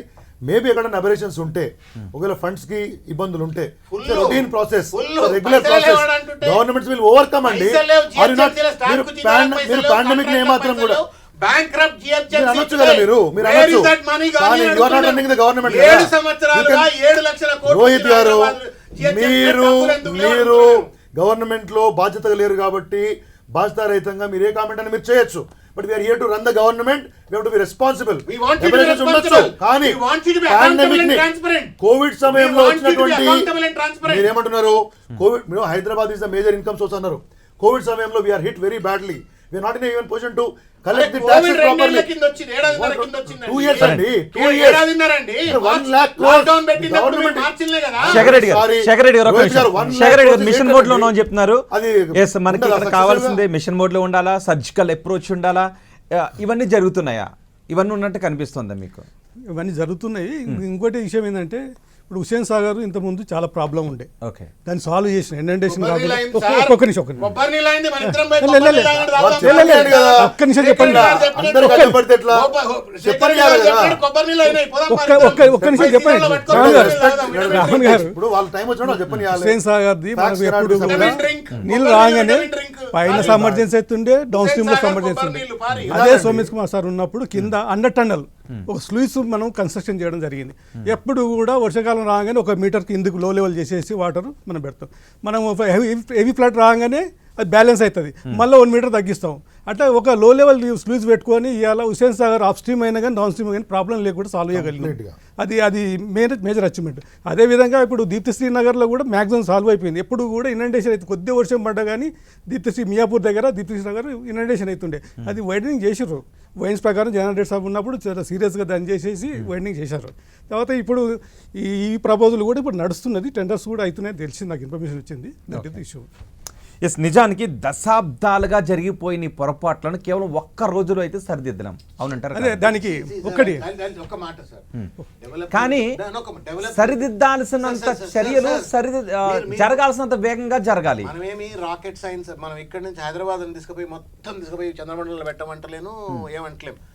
వర్షం పడితే నీళ్లు రోడ్డు మీద ఆగకుండా ఉండాలా, వరదలు వస్తే నీళ్లు చెరువులలో ఆగాల తప్ప నగరంలో రావద్దు. దిస్ ఇస్ వాట్ దశాబ్దాలుగా జరిగిపోయిన ఒక్క మాట ప్లీజ్ దయచేసి మీరు అన్న. ఇప్పుడు మన ఇద్దరం పార్టీల పంచాయతీ కాదు కదా, నిజం కూడా మనం అనుకుందాం. ఇప్పుడు మీ ఇంటికాడ నాలా ఉన్నా, నా ఇంటికాడ నాలా ఉన్నా పంచాయతీ. నేనేమంటున్నా అంటే నాలాల్లో పూడిక తీత అనేటువంటిది నిరంతర ప్రక్రియ. ఫర్ సమ్ రీజన్ టిఆర్ఎస్ వచ్చిన తర్వాత నిధులు లేకన ఇంకోట పూడిక తీత అనేది నిరంతరంగా జరగలేదు. వైడనింగ్ జరగలేదు, ఫెన్సింగ్ జరగలేదు. ఇంకోటి నాలా మ్యాన్ హోల్స్ మీద మూతలు. ఇంకొక విషయం చెప్తున్నాండి, 2014 నాడు మాట్లాడుకున్నాం, తెలంగాణ ఉద్యమంలో మొత్తుకున్నాం. 2.5 లక్షల మ్యాన్ హోల్స్ ఉన్నాయి హైదరాబాద్ లా. We require 5 lakh manholes. Telangana వస్తే నీ అమ్మ మా తెలంగాణలో మేము హైదరాబాద్ లో పెట్టుకుంటాం రా, మ్యాన్ హోల్స్ పెట్టుకుంటాం అని చెప్పినాం. ఎన్ని కొత్త మ్యాన్ హోల్స్ పెట్టిండ్రు, ఉన్న మ్యాన్ హోల్స్ ఎంత మూసిండ్రు అనేది ప్రశ్న. తర్వాత అందుకే పాయింట్ అడుగుదాం. కాబట్టి ఏంటంటే నేను ఏమడుగుతున్నా అంటే ఇప్పుడు they will not be able to answer. ఎందుకు అంటే డబ్బు లేదు వాళ్ళ దగ్గర, మొత్తం బ్యాంక్రప్ట్ అయిపోయింది. నేను ఏమంటున్నా అంటే ఇప్పటికైనా సరే జరిగిపోయింది. ఇప్పటికైనా సరే అయాల 1908లో నిజాం లాంటి ఆయన అంత పెద్ద వరదలు వస్తే ఇమీడియట్ గా మోక్షగుండం విషయాన్ని పట్టుకొచ్చి ఒక పరిష్కారం కనుక్కోండి. ఇవాళ అయినా సరే ఇవాళ ప్రభుత్వం బాధ్యతయుతంగా వ్యవహరించాలా. హైదరాబాద్ ఇంత పెద్ద రెవెన్యూ ఇచ్చే హైదరాబాద్ ను కాపాడమని కోరుతున్నాం మేము అంతే. వినాలే, నేనేమంటున్నా అంటే వితౌట్ అబ్స్ట్రక్షన్ నేనేమంటున్నా, నేను ముందే చెప్పిన first point itself out of close to 1400 kilometers నాలాస్లో 885 కిలోమీటర్స్ ఏరియాలో మనకు డీసిల్టింగ్ అవసరం ఉంటుంది. రికార్డు స్థాయిలో ఈసారే throughout the year, pre monsoon post monsoon అనుకుండా కంప్లీట్గా డీసిల్టింగ్ చేసినారని చెప్తున్నాను నేను. It is been carted out. You come and we will show you the area wherever it is. Number 1. Number 2 నేను మరీ ఇంకా ఏమంటారు దాని పేరు మ్యాన్ హోల్స్ అవన్నీ ఎవ్రీథింగ్ ఈజ్ ప్రాపర్లీ డన్. నేనేమంటున్నా మీరు పదే ఒకటి అడుగుతున్నాను, నాకు తెలియక అడుగుతున్నా, మీరే సమాధానం చెప్పాలా. Chennai, Bengaluru, Ahmedabad, Kolkata, whatever may be the city, Ahmedabad, అన్ని సిటీస్లో మోరాలెస్ ఈ మధ్యకాలంలో చాలాసార్లు ఫ్లడ్స్ వచ్చినాయి కదా. Do you think that every state, every government, every disaster management is ill equipped? ఖచ్చితంగా కొన్ని చోట్ల మీరు అన్నట్లు రెయిన్స్ అనేటివి ఒక సీజన్లో పడాల్సినవి 24 hours 48 hours పడితే ఖచ్చితంగా కొన్నిసార్లు మనకు ఈ ప్రాబ్లమ్స్ వస్తాయి.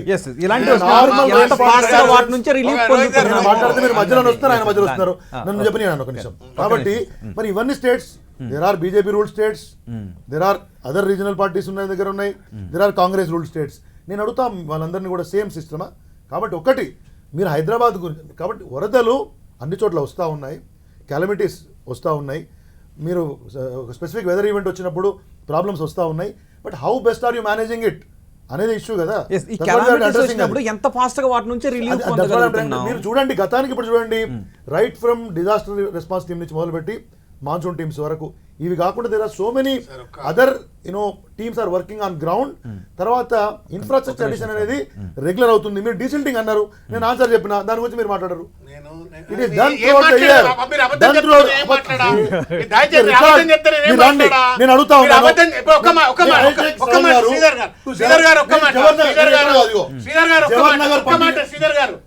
జవహర్ నగర్ డంపింగ్ యార్డ్ తీసుకపోతా, నేను తీసుకోపోను కదా. ఇక దాని కథ డంపింగ్ యార్డ్ కథ చాలా చెప్తా.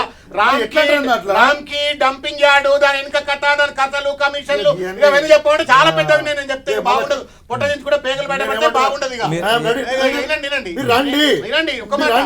మా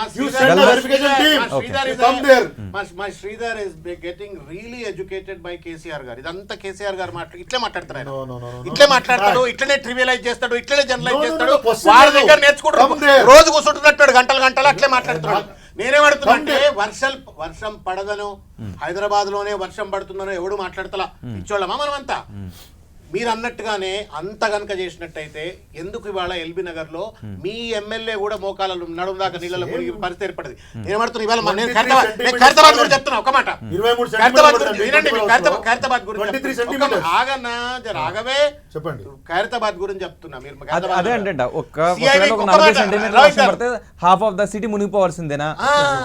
నేను కిందికి పోవాలి కదా. సిస్టమ్ మనము ఒకటి ఏంటంటే we're trying to create feeling the city is not equipped. కొంత మేరకు మీరు ఒక సీజన్, అప్పుడు ఎక్స్పర్ట్ ఉన్నారు, ఒక సీజన్లో ఇంత రెయిన్ఫాల్ పడుతుందని మనం ఎక్స్పెక్ట్ చేస్తాం. అది 2-3 రోజులలోనో 24 అవర్స్లో పడ్డప్పుడు ఒకటి. రెండు, మీరు అడుగుతున్నారు కదా, నేను మిమ్మల్ని అదే ఎవరిని నమ్మనంటే కొన్ని దశాబ్దాలుగా ఇది జరుగుతూనే ఉంది. ఒక్కసారిగా కుండపోతగా వర్షం పడిపోతే ఏంటి అని, ఒక్కసారిగా కుండపోతగా వర్షం పడిన ప్లాన్లు, దానికే కదా డీసిల్టింగ్ ప్లాను, దానికే కదా ఎస్ఎన్డిపి, దానికే కదా సెపరేట్ టీమ్స్, దానికే కదా ఎన్హాన్స్మెంట్ ఆఫ్ ఇన్ఫ్రాస్ట్రక్చర్. దేని చేస్తున్నాము? ఇప్పుడు వి హావ్ ఐడెంటిఫైడ్ లేక్స్, వాళ్ళని ఫిక్స్ చేసినాము.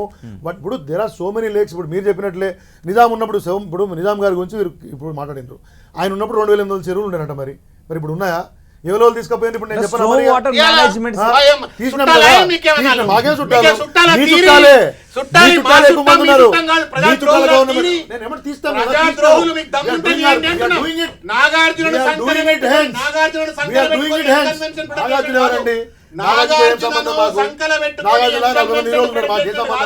ఎవడు చుట్టం కాదు పట్టండి అంటున్నాం.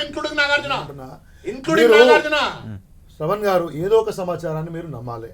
డీసిల్టింగ్ గురించి ప్రభుత్వం చేస్తున్నటువంటి మీరు రండి అంటున్నారు కదా, నేను షో చేస్తాను నీకు. Start it out. Yes, రండి మీరు. Come to the Jawahar Dumping Yard. How many vehicles are being towed? ఎక్కడికి రమ్మంటారు? ఎక్కడికి రావాలి? సరే, 2 ప్లేస్లకి వెళ్దామా? డీసిల్టింగ్ క్వాంటిటీ గురించి నేను చెప్పిన తప్పు అయితే I will apologize. Should you? Will you? అవసరం లేదు, మాకు పని చేసి పెట్టరు. నేనేమంటున్నా, ఇట్లా మాట్లాడితే ఎంఎస్ మక్తాలో ఇవాల్టికి కూడా అయాల వర్షం. నేనండి ఒక్క నిమిషం, కేర్ఫుల్, ప్రజలకు సంబంధించింది ఇది. 2020లో అక్టోబర్లో వర్షం వచ్చినప్పుడు ఇక్కడ దాకా నీళ్లు ఎంఎస్ మక్తాల. ఇవాల్టి కూడా వర్షం పడితే కూడా ఇంకా కూడా పూర్తిగా దాన్ని డ్రైన్ చేసేటువంటి సిస్టమ్ తయారు చేయాలి. సిఐబి క్వార్టర్స్లో ఇక్కడ దాకా నీళ్లు వచ్చినాయి. మొత్తం 2-3 రోజులు ప్రజలు ఇళ్లలో బయటకు రాని పరిస్థితి. ఇవాళకి అదే పరిస్థితి, అక్కడ కూడా పూర్తి స్థాయి ఏం కాల. రాజ్నగర్లో అదే పరిస్థితి, మారుతినగర్లో అదే పరిస్థితి. నేనేమంటున్నా అంటే, మీరు ఓవర్ నైట్ మారుస్తారంటలా. మీరు నిర్దిష్టంగా ఈ 6 నెలల్లో 7 నెలల్లో మీరు ప్లాన్లు తయారు చేస్తూ ఉన్నారు తప్ప పరిష్కారానికి మీరు ఆపరేషన్లే చేయలేదు. దానికి కారణం ఏంటంటే వీళ్ళ దగ్గర డబ్బులు లేవు. State is financially bankrupt, GHMC is further more bankrupt. జీతాలు ఇవ్వడానికి డబ్బులు లేవు, కాంట్రాక్టర్లకు డబ్బులు లేవు. కేవలం పెద్ద కాంట్రాక్టులు చేసే పెద్ద కాంట్రాక్టర్లు మాత్రమే వీళ్ళు చెప్పే పనులు చేస్తారు తప్ప ఇవాళ జిహెచ్ఎంసీలో పనులు చేయడానికి ఏ కాంట్రాక్టర్ ముందు రావడానికి సిద్ధంగా లేడు. ఇవాళ ఈ ప్రభుత్వానికి చిత్తశుద్ధి ఉంటే ఫస్ట్ ఆర్థికంగా జిహెచ్ఎంసీని సుస్థిరత ఇవ్వాలా. 2, దానికి ఉన్నటువంటి స్థానిక ప్రభుత్వానికి ఉన్న అన్ని అధికారాలు ఏదైతున్నాయో చట్టంలో 74-73 అమెండ్మెంట్లో చెప్పినటువంటి అధికారాలన్నీ కూడా దానికి కేటాయించాలా. దాన్ని ఒక ఫస్ట్ సిటిజన్గా చూడాలి తప్ప ఫస్ట్ స్లేవ్గా చూస్తున్నారు ఇవాళ మేయర్ను కూడా. అట్లా కాకుండా ఎంపవర్ చేసి కార్పొరేటర్లను మేయర్ను ఎంపవర్ చేస్తే తప్పనిసరిగా పని జరుగుతుంది. మీరు దాన్ని ఏదో మీ షో పుటప్ను డెమాన్స్ట్రేట్ చేయడం కోసము, ఫ్యాషన్ షో పరేడ్ల కోసం మీరు జిహెచ్ఎంసీని వాడుకోకండి, హైదరాబాద్ను వాడుకోకండి. మీరు జిహెచ్ఎంసీని ఎంపవర్ చేయండి. పద్మనాభరెడ్డి గారు అన్నట్టుగా ఆర్డబ్ల్యూఎస్ ఇన్వాల్వ్ చేయండి, రెసిడెంట్ వెల్ఫేర్ అసోసియేషన్ ఇన్వాల్వ్ చేయండి. 100% డెవలప్మెంట్ అవుతుంది. ఆల్ దీస్ అలిగేషన్స్ అనేది పొలిటికల్ అలిగేషన్. మీరు రాజకీయంగా మీరు ఏదో ఒక ద్వేషంతో వేరే ఉద్దేశంతో లేదా గవర్నమెంట్ని తప్పుగా ప్రజలకు చూపించాలని చేసేటువంటి ఒక కామెంట్స్ తప్పితే నిరంతరం జరుగుతున్నటువంటి డెవలప్మెంట్ వర్క్స్ అయితే ఉన్నాయో సిటీలో రైట్ ఫ్రమ్ ఇన్ఫ్రాస్ట్రక్చర్ మళ్ళీ నేను అదే లిస్ట్ ఊరికే చెప్పను. కాబట్టి నేనేమంటున్నా అంటే ఇవి ఓన్లీ ప్రభుత్వాన్ని ప్రజలకు తప్పుగా చూపించే ప్రయత్నం. నేనేమంటున్నా అంటే ఇవాళ జిహెచ్ఎంసీలో నేనేమంటున్నా 2 years నుంచి ఉన్నటువంటి బేసిక్ పాండమిక్ సిచ్యువేషన్లో we may have got affected despite that. మీరు ఇవాళ శివారు మున్సిపాలిటీ నుంచి మొదలుపెట్టి కార్పొరేషన్ నుంచి జిహెచ్ఎంసీ వరకు not a single activity has been stopped. మీరు కన్వెన్షనల్గా చేసే ప్రతి డీసిల్టింగ్ నుంచి మొదలుపెట్టి ఏదీ ఆగలేదు. మీరు దాన్ని బ్యాంక్రప్ట్ అని మీరు అంత దాన్ని బలంగా ఒక గవర్నమెంట్ని అవర్ ఓన్ గవర్నమెంట్ని జిహెచ్ఎంసీని మీరు మధ్యలో వస్తున్నారు. అందుకే నేను చెప్తున్నాను ఇప్పుడు ఒకటి అండర్స్టాండ్ చెప్పండి వాట్ ఈస్ బ్యాంక్రప్సీ అనేది ఏంటి? మీరు బ్యాంక్రప్ట్ అని మాట్లాడడం అనేది సరికాదు. We may have been facing some problem on the funds issue కానీ ఫైనల్ ఒకసారి పద్మనాభ రెడ్డి గారితో మాట్లాడతాం. పాయింట్ నేను చెప్పేందంటే ఇవన్నీ రాంగ్ స్టేట్మెంట్స్. ఎవరిని స్లేవ్గా చూసే ఉద్దేశం ప్రభుత్వానికి ఉండదు.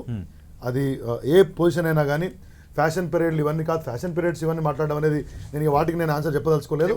Right from the honourable minister for municipal administration నుంచి కేటీఆర్ గారి దగ్గర నుంచి హైదరాబాద్ హానరబుల్ మేయర్ వరకు, right from the chief engineer or engineering chief GHMC నుంచి మొదలుపెట్టి హెచ్ఎండిఏ ఈఎన్సీ నుంచి మొదలుపెట్టి every engineer concerned, every officer is concerned, fully involved in the total activity. మీరు ఎస్ఎన్డిపికి సంబంధించినటువంటి టెండర్ల విషయం నుంచి మొదలుపెట్టింది ఇంతవరకు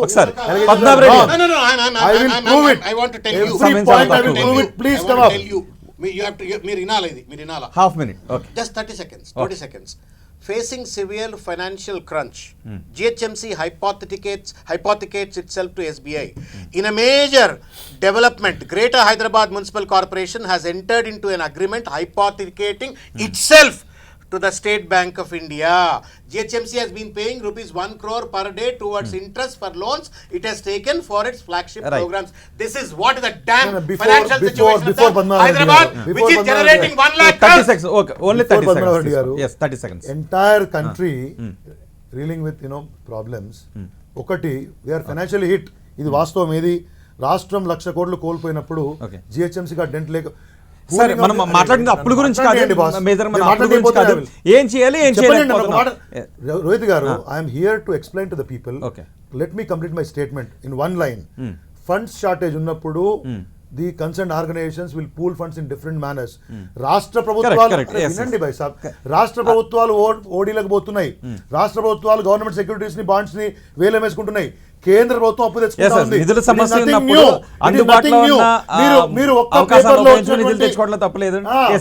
పద్మనాభ రెడ్డి గారు ఫైనల్ గా ఫోరం ఫర్ గుడ్ గవర్నెన్స్ ఉన్నారు. అసలు పాయింట్ సురక్షితమైన సాఫీగా వెళ్ళిపోయే ప్రజా జీవనం కోసం ఏం చేయాలి, ఏం చేయలేకపోతున్నారు, ఏం చేస్తున్నారు? కంక్లూడ్ చేస్తుంది. ఒక చిన్న క్లారిఫికేషన్ ఇక్కడ ఏంటంటే, ఇంతకు మొదలు బాంబే చెన్నై గురించి మాట్లాడినారు. బాంబే చెన్నైలో అది సముద్ర మట్టానికి హార్డ్లీ 5 ఫీట్ల ఎత్తులో ఉంటుంది. కిందటిసారి 2018లో అనుకుంటాను పెద్ద వానలు వచ్చినాయి. చెన్నైలో 70 సెంటీమీటర్స్ వర్షం పడ్డది, బాంబేలో 90 సెంటీమీటర్స్ పడ్డది. అక్కడ ట్రైన్స్ అక్కడ ఆగిపోయినాయి బాంబేలో. అంటే అప్పుడు ప్రజలు దాన్ని అర్థం చేసుకున్నారు. ఇక్కడ హైదరాబాద్ అన్నది ఏంటంటే ఇది డెక్కన్ ప్లాటో కింద ఉంది, ఒక రిడ్జ్ పాయింట్ కింద ఉంది. మనకు వెస్ట్లో పడ్డ నీళ్ళంతా కూడా మాంజిరాలకు పోతాయి, ఈస్ట్లో పడ్డ నీళ్ళు మూసీకి పోతాయి. మూసీ రివర్ బెడ్ ఏదైతుందో దానికి ఇక్కడ జూబ్లీస్లో హైయెస్ట్ పాయింట్కు 300 ఫీట్ల హైట్ ఉంది. హైదరాబాద్ నగరంలో చిన్న చిన్న కొండలు గుట్టలు ఉన్నాయి, Banjara Hills, Jubilee Hills, Kavuri Hills, రకరకాలుగా. ఇటువంటి పరిస్థితులలో మనం ప్రకృతిని బ్లేమ్ చేయడానికి లేదు. మొన్న పడ్డ సుమారుగా కొన్ని ప్రాంతాల్లో 23 సెంటీమీటర్లు పడ్డది, కొన్ని ప్రాంతాల్లో 10 సెంటీమీటర్లు పడ్డది. That is not the reason to say ఒకటేసారి వర్షం పడిపోయింది మేమేం చేయలేమని కాదు. ఓకే, ఇదేదో జరిగిపోయింది, మానవ తప్పిదాలే కాబట్టి ప్రభుత్వాలే పరిష్కరించాల్సిన అవసరం అయితే ఉంది. రైట్, అవునంటారా? ఇప్పుడు ఇక్కడ ఏంటంటే ఇక్కడ చాలా గట్టిగా డిసిల్టింగ్ మేము చేసినామని చెప్తున్నారు. ఒక చిన్న ఎగ్జాంపుల్, ఒక చిన్న ఎగ్జాంపుల్, ఎక్కడైతే సబ్మర్జెన్స్ అయినాయో అక్కడ పోయి ఆ ప్రజలను అడగండి డీసిల్టింగ్ చేసినారా లేదా. మేము సమాచార హక్కు చట్టం కింద కొన్ని తెప్పించినాం ఎప్పుడు 3 years బ్యాక్. ఎక్కడ కూడా డీసిల్టింగ్ వాళ్ళు చేసినట్టుగా లేదు. రికార్డ్స్ ఒకసారి మాకు కూడా రిపోర్ట్స్ పంపించండి, ఒకసారి కంక్లూడ్ చేద్దాం. Thank you. ఒక పాయింట్ నేనేమంటే సమయం లేదు సరే, పద్మనాభరెడ్డి గారికి ఏం సమాచారం ఉందో నాకు తెలియదు. సార్ ఆయన దగ్గర ఆర్టీఐ చట్ట ప్రకారం వారన్న అన్ని టెరైన్ ఇష్యూస్ అన్ని కూడా కరెక్టే, కానీ మనము from the day one we have been speaking about encroachment and obstructions. ఆ విషయంలో కూడా మనం చాలా ఎఫెక్టివ్గా పనిచేసినాము. It's a regular process. I'm giving you the confidence from this forum 100% right from the desilting అంటే ఓవరాల్ యాక్టివిటీలో మొత్తానికి ఒక యుద్ధ ప్రాతిపదికన అయితే పనులు జరుగుతున్నాయి అని చెప్తున్నారు. Thank you very much Sridhar Reddy garu, thank you very much Shekar Reddy garu, thank you very much Padmanabha Reddy గారు, అలాగే ఎన్విఎస్ ప్రభాకర్ గారు, థ్యాంక్ యూ వెరీ మచ్. హైదరాబాద్ని వరదల బారి నుంచి రక్షించడానికి ఎలాంటి చర్యలు తీసుకోవాలి అనే చర్చలో మీరు పార్టిసిపేట్ చేసినందుకు. మనకి ప్రస్తుతం అందుబాటులో ఉన్నారు ప్రొఫెసర్ నాగేశ్వర్, విశ్లేషకులు కూడా. నాగేశ్వరరావు గారు, నాగేశ్వర్ గారు, నిజానికి సొంతింటి కళ అందరికీ, సొంతింటిని సాకారం చేసుకున్న చాలామంది ఆ ఇంట్లో నడుంలోతు నీళ్ళలో ఉండాల్సినటువంటి పరిస్థితులు కనిపిస్తూ ఉన్నాయి. సో ఈ వరదల బెడద లేని నగరాన్ని చూడాలంటే ఏం చేయాలంటారు? హైదరాబాద్లో వరదలు రావడం ఇదే కొత్త కాదు, చాలా ఏళ్ళుగా వస్తున్నాయి. అయినా ప్రభుత్వాలు మాటలు చెప్తున్నాయి, అల్టిమేట్గా వరదలు పోవడం లేదు. మేము ఇచ్చేస్తున్నాం, మేము వచ్చేస్తున్నాం, అన్నీ మీరు చేస్తున్నారు, కానీ వరదలు పోతలేవు. ఎందుకు పోతలేవు మరి అంటే సాధ్యం కాదా? మీరు చేతులు ఎత్తేస్తారా? ప్రభుత్వం చెప్పమండి, మా చేతుల్లో సాధ్యం కాదు. హైదరాబాద్ ఫ్లడ్ కంట్రోల్ మిషన్ అని ఏర్పాటు చేయండి, దానికి సరైన నిపుణులను నియమించండి. వితిన్ 1 year హైదరాబాద్లో ఫ్లడ్స్ ఎందుకు కంట్రోల్ కావో చెప్తాను. ఎందుకంటే నేను హైదరాబాద్కు రిప్రజెంట్ చేస్తూ శాసన మండలిలో ఉమ్మడి ఆంధ్రప్రదేశ్లో ఉన్నప్పటి నుంచి అనేక సలహాలు చెప్తూనే ఉన్నాను. ఏం చేయాలి? దీనికి బ్రహ్మ విద్య కాదు. మీరు సింపుల్గా గూగుల్లో కొట్టండి, how to control urban flooding అని వస్తుంది. National disaster management authority NDMA on urban flooding అని కొట్టండి. NDMA చాలా డీటెయిల్గా అర్బన్ ఫ్లడింగ్ గైడ్ లైన్స్ ఉన్నాయి. How floods were control world over in cities అని కొట్టండి, వస్తుంది. So there is no depth of knowledge. ఇక్కడ హైదరాబాద్లోనే కిర్లోస్కర్ నివేదికలు, ఆ నివేదికలు, ఈ నివేదికలు, 100 నివేదికలు ఉన్నాయి. అయినా కూడా హైదరాబాద్లో వరదలు పోవడం లేదు. కారణం ఏంటంటే పొలిటికల్ విల్కు పరిష్కారం లేదు, ప్రత్యామ్నాయం లేదు. పొలిటికల్ విల్ అనేది కొరబడుతుంది రోహిత్, అది ముఖ్యం. సో ఎలా మీకు ఈ పొలిటికల్ విల్ ఎందుకు కొరబడుతోంది? ఎందుకు కొరబడుతుంది అంటే ఇది ప్రియారిటీ లేకుండా పోతుంది. ధైర్యం ఉండాలి కదా. ఇప్పుడు ఉదాహరణకు లాస్ట్ టైం ఫ్లడ్స్ వచ్చాక ఏం చెప్పారు మనకు ముఖ్యమంత్రి గారు KTR గారు? ఈ నాలాలన్నీ ఎంక్రోచ్మెంట్ తొలగిస్తాను అన్నాడు. తొలగిన నాలాల ఎంక్రోచ్మెంట్. సో ఇది నేను ఇప్పుడు కాదు, నేను 14 ఏళ్ల కింద ఎమ్మెల్సీగా ఉన్నప్పటి నుంచి చెప్తున్నాను ఈ మాట. నాలాల పైన ఆక్రమణ తొలగిస్తాను. ఇదేం రాకెట్ సైన్స్ కాదు. మీకు వాటర్కి ఏంటంటే సహజ సిద్ధమైన ప్రవాహక వ్యవస్థ ఉంటుంది. Water knows its own level అంటారు. సో నీళ్లు పైకెళ్ళి కిందికి పోతుంటుంది. దానికి నువ్వు ఏం చేయాల్సిన అవసరం లేదు. మనం ఏం చేస్తాం? నీటి ప్రవాహానికి ఉన్న సహజ వ్యవస్థలకు అడ్డుగా నిర్మాణాలు కట్టుకున్నాం. సో ఏం చేసాం? మనం నాలాలను ఆక్రమించేసాం, చెరువులను ఆక్రమించేసాం, వెట్ ల్యాండ్స్ ఆక్రమించేసాం, ఓపెన్ స్పేసెస్ లేకుండా చేసాం. అసలు వాటర్ ఇనకడానికి అవకాశమే లేకుండా కాంక్రీట్తో నింపేసాం. హైదరాబాద్ చుట్టూ చెట్లు నరికేసాం, హైదరాబాద్లో చెట్లు నరికేసాం. అది మెట్రో కొరకు నరికామా, రోడ్డు కొరకు నరికామా తెలియదు, అన్నిటికీ నరికాం. నరికిన చోట మళ్ళీ చెట్లు లేవు. వాటర్ భూమిలోకి ఇంకుడు వ్యవస్థలు, ఇంకుడు కుంటలను ఉపన్యాసాలు ఇచ్చాం. ఎన్ని ఇళ్లలో ఇంకుడు కుంటలు పనిచేస్తున్నాయి? ఎన్ని ప్రైవేటు ప్రభుత్వ సంస్థల ఇళ్లలో, కార్యాలయాల్లో మీకు ఇంకుడు గుంటలు పనిచేస్తున్నాయి? ఈ ఆడిట్ ఉందా? Show me an audit of water harvesting systems in Hyderabad. A audit చూపెట్టండి ఎన్ని పనిచేస్తున్నాయి అనేది. అందువల్ల 2015లో చెన్నై ఫ్లడ్స్ గురించి ఒక మాట చెప్పింది. చెన్నై ఫ్లడ్స్ ఇది నేచురల్ డిజాస్టర్ కాదు, ఇది మ్యాన్ మేడ్ డిజాస్టర్ అని. ఇప్పుడు హైదరాబాద్ ఫ్లడ్స్ కూడా మ్యాన్ మేడ్ డిజాస్టర్. మీరు నాలాలను ఎంక్రోచ్మెంట్ ఆపే ధైర్యము ఈ రాజకీయ నాయకులకు ఉందా? నాలాల పైన ఉన్నటువంటి ఎంక్రోచ్మెంట్ తొలగించే ధైర్యం రాజకీయ నాయకులకు ఉన్నదా? చెప్పమనండి. ఎందుకు అబద్ధాలు చెప్తారు? చెరువుల దురాక్రమణ జరిగింది, చెరువుల దురాక్రమణ ఆపే ధైర్యం రాజకీయ నాయకులకు ఉన్నది, అధికారంలో ఉన్న వాళ్ళకు లేదు, అధికారంలోకి వస్తానున్న వాళ్ళకు. ఇలా చెరువులలో దురాక్రమణ ఒక్కచోట కాదు కదా, చెరువుల్లోకి మీరు డ్రైనేజీని పంపిస్తారు, దీన్ని ఆపలేరా? ఇది అసాధ్యమా? ఏం ప్రాక్టికల్గా ఇది ఇంపాసిబులా? నాలెడ్జ్ లేదా, టెక్నాలజీ లేదా? అయ్యా, మాన్సూన్ కు ముందు డీసిల్టేషన్ చేయాలి.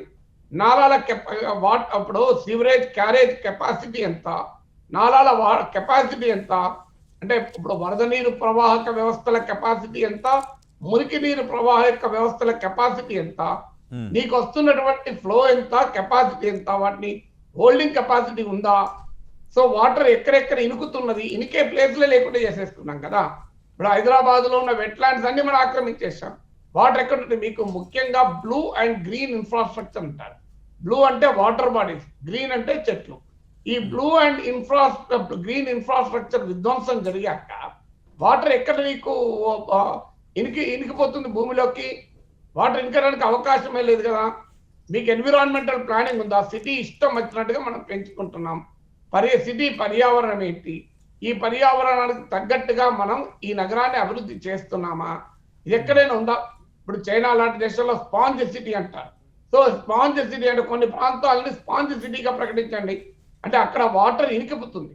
నేను హైదరాబాద్ లో 1800 ఎకరాల ప్రభుత్వ భూమి ఉంది అని నేను ఎమ్మెల్సీగా ఉన్నప్పుడు కౌన్సిల్లో ఒక క్వశ్చన్ స్పాంజ్ సిటీ కాకపోయినా free flow city, rain water free flow సిటీగా అయినా మనం మార్చగలం అంటారా? ఎంత త్వరగా అనేది మొత్తం హైదరాబాద్ లో స్పాంజ్ సిటీ చేయలేవు, కొన్ని ఏరియాలు చేయొచ్చు కదా.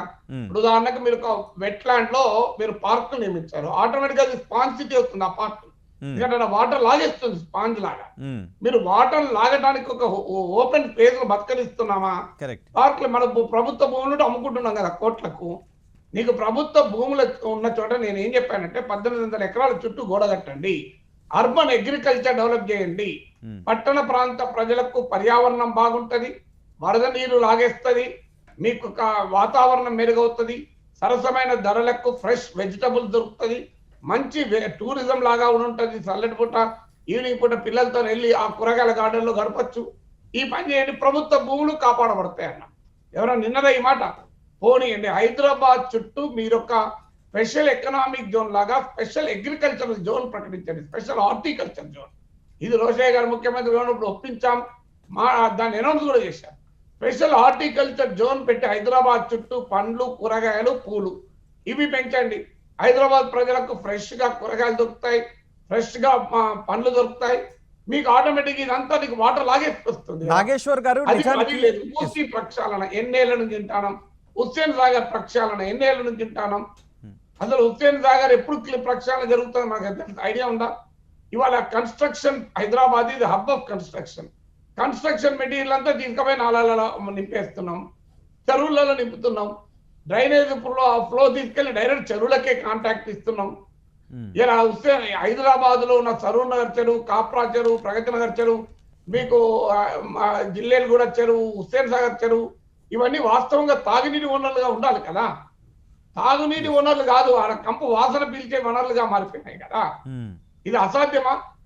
ప్రపంచంలో కాలుష్య నదుల్ని కూడా మార్చేశారు, రీజనరేట్ చేశారు నదుల్ని. మీకు అది అసలు కంప్లీట్ ఎండిపోయిన నదుల్ని రీజనరేట్ చేసిన టెక్నాలజీ ఉంది. మురికి కూపాలుగా మారిన నదుల్ని పూర్తిగా ప్యూరిఫై చేసిన ఉదాహరణ ఉంది మీకు.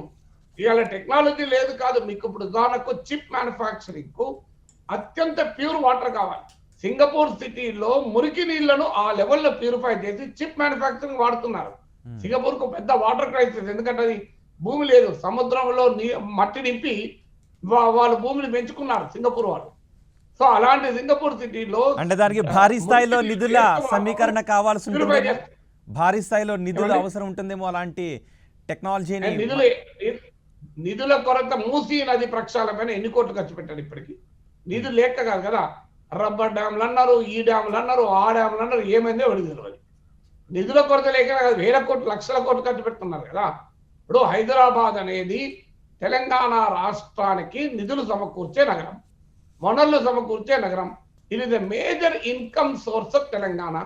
మీరు తెలంగాణకి ఇలా 2 లక్షల కోట్ల బడ్జెట్ ఉంటే హైదరాబాదే ప్రధానమైంది కదా. దాంట్లో మీరు హైదరాబాద్కి ఎంత ఖర్చు పెడుతున్నారు చెప్పండి నాకు. ఇది జిహెచ్ఎంసీ నిధులతో చేయడం సాధ్యం కాదు, నేను ఒప్పుకుంటాను. హైదరాబాద్ సాధ్యం కదా. కేంద్ర ప్రభుత్వం మహానగరాల నిర్మాణానికి స్మార్ట్ సిటీలని, ఆ సిటీ అని, అమృత్ సిటీ అని, ఈ సిటీ అని, హెరిటేజ్ సిటీ అని ఎన్ని సిటీలు ఇస్తారు? హైదరాబాద్ హెరిటేజ్ సిటీ కాదా? 400 ఏళ్ళ చరిత్ర సిటీ. ఇప్పుడు కాదు, 1200 కోట్లు బాంబేకు డ్రైనేజ్ అంటే రెయిన్ వాటర్ డ్రైన్ సిస్టమ్స్ ను ఎలకేట్ చేసినప్పుడు బడ్జెట్ లో ఆ రోజు నేను శాసన మండలిలో బడ్జెట్ మీద మాట్లాడుతూ చెప్పాను, అయ్యా మరి 1200 కోట్లు ముంబైకి ఇచ్చినప్పుడు హైదరాబాద్కి ఎందుకు ఇవ్వరని.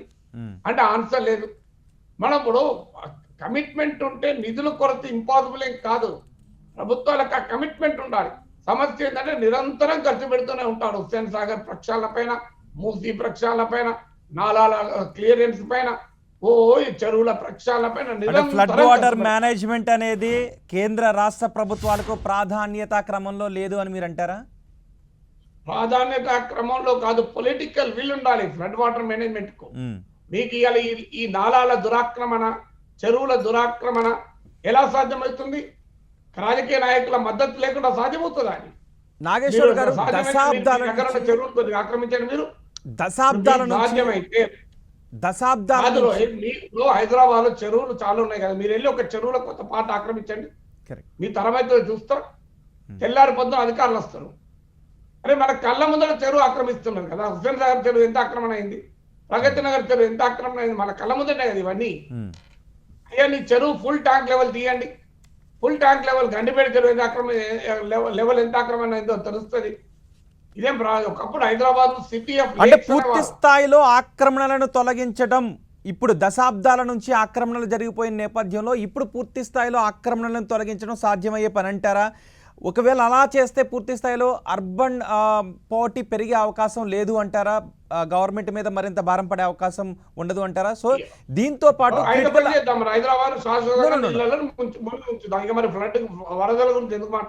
కరెక్ట్ అంటే కొంతమంది నాయకులు అంటున్నారు కాబట్టి వీటితో పాటు ఇంకేమైనా పద్ధతులు ఉన్నాయా? క్రిటికల్ అబ్జెక్షన్స్ ఎక్కడైతే ఉన్నాయో, అబ్స్ట్రక్షన్స్ ఎక్కడైతే ఉన్నాయో, నెల రోజుల పాటు వరద నీళ్ళలో ఉంచుతాం. మరి దానివల్ల ఎంత లాస్ అవుతుంది సిటీకి? ఇప్పుడు హైదరాబాద్ దీనివల్ల ఇప్పుడు రోడ్లు ఎన్ని దెబ్బతింటున్నాయి, నిరంతరం రోడ్ల పైన ఎంత ఖర్చు పెడుతున్నాం, ఇండ్లన్నీ మునిగిపోతున్నాయి, వాళ్ళకి రిలీఫ్ కొరకు ఎంత ఖర్చు పెడుతున్నాం, ప్రజలకు ఎంత కష్టం అవుతుంది, ఎంత ఎంప్లాయ్మెంట్ పోతుంది. ఇది ఖర్చు కదా. ఫండమెంటల్ పాయింట్ ఏంటంటే పేదవాడు ఆక్రమిస్తే వాళ్ళకు మీరు వేరే చోట ప్రత్యామ్నాయంగా స్థలం చూపెట్టండి, ప్రత్యామ్నాయంగా నివాసం చూపెట్టండి. ధనికుడు ఆక్రమిస్తే దానిపైన చర్యలు తీసుకోండి. ఇలా ఈ ఆక్రమణలను రియల్ ఎస్టేట్ వెంచర్లు ఎట్లా వచ్చాయి? చెరువులలో రియల్ ఎస్టేట్ వెంచర్లు ఇచ్చారు కదా. వాళ్ళ ఆస్తులు జప్తు చేయండి. రియల్ ఎస్టేట్ వెంచర్లు చెరువుల్లో వేసిన వాడిని పట్టుకొని మీరు ఆస్తులు జప్తు చేయండి. అది ఆ ఆస్తులు జప్తు చేసి అక్కడ మధ్య తరగతి వాడు ఎవరైనా పాపం ప్లాట్ కొనుక్కుంటే వాళ్ళకి ఇంకో చోట ప్లాట్ ఇవ్వండి.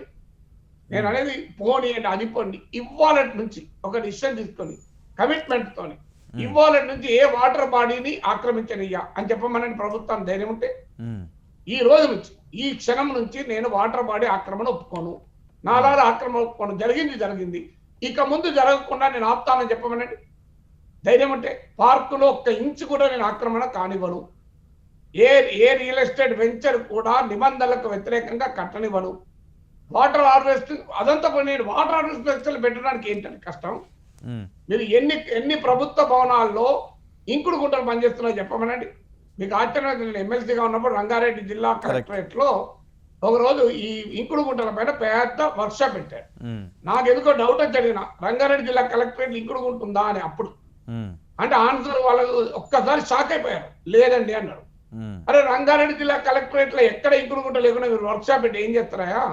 ఈ వర్క్ షాప్ లో గంటసేపు ఆపి మొదలు ఇంకుడు గుంట కావండి అని చెప్పిన. ఇప్పుడు ఉన్నదో లేదో నాకు తెలియదు. గవర్నమెంట్ దగ్గర ఒక ఆడిట్ రిపోర్ట్ ఉందా?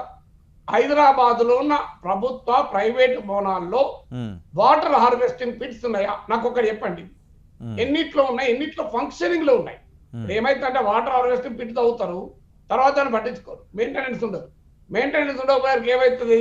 అది వాటర్ ను సిల్టింగ్ చేయదు, వాటర్ లాగదు, భూమిలోకి ఇంకేలా చేయదు. మీరు ఇళ్లలో ఎంతమంది ఇళ్లలో, ఎన్ని అపార్ట్మెంట్లలో, ఎన్ని గేటెడ్ కమ్యూనిటీలో వాటర్ హార్వెస్టింగ్ పిట్స్ పనిచేస్తున్నాయి ఎఫెక్టివ్ గా? ఇది మానిటరింగ్ ఎక్కడైనా ఉందా? ఒక ఆడిట్ రిపోర్ట్ ఉందా? చూపెట్టండి ఎక్కడైనా. అయ్యా ఒక మాన్సూన్ కు ముందు నాళాలన్నీ క్లీన్ చేయడం, నాళాల కెపాసిటీ పెంచే దగ్గర పెంచడం, రిపేర్లు చేయించడం, వాటర్ హార్వెస్టింగ్ పిట్స్ అన్ని మానిటర్ దాన్ని మళ్ళొకసారి రిజనరేట్ చేయడము. ఈ పనులు ఎక్కడ జరుగుతున్నాయా? ఎందుకంటే ఇది జరగవు. ఎందుకంటే నీళ్ళు వరదలు రావాలి, మళ్ళీ మునగాలి, రోడ్లు చెడిపోవాలి, మళ్ళీ రోడ్లకు మేము రిపేర్లకు డబ్బులు ఇవ్వాలి. ఇదే పని కదా.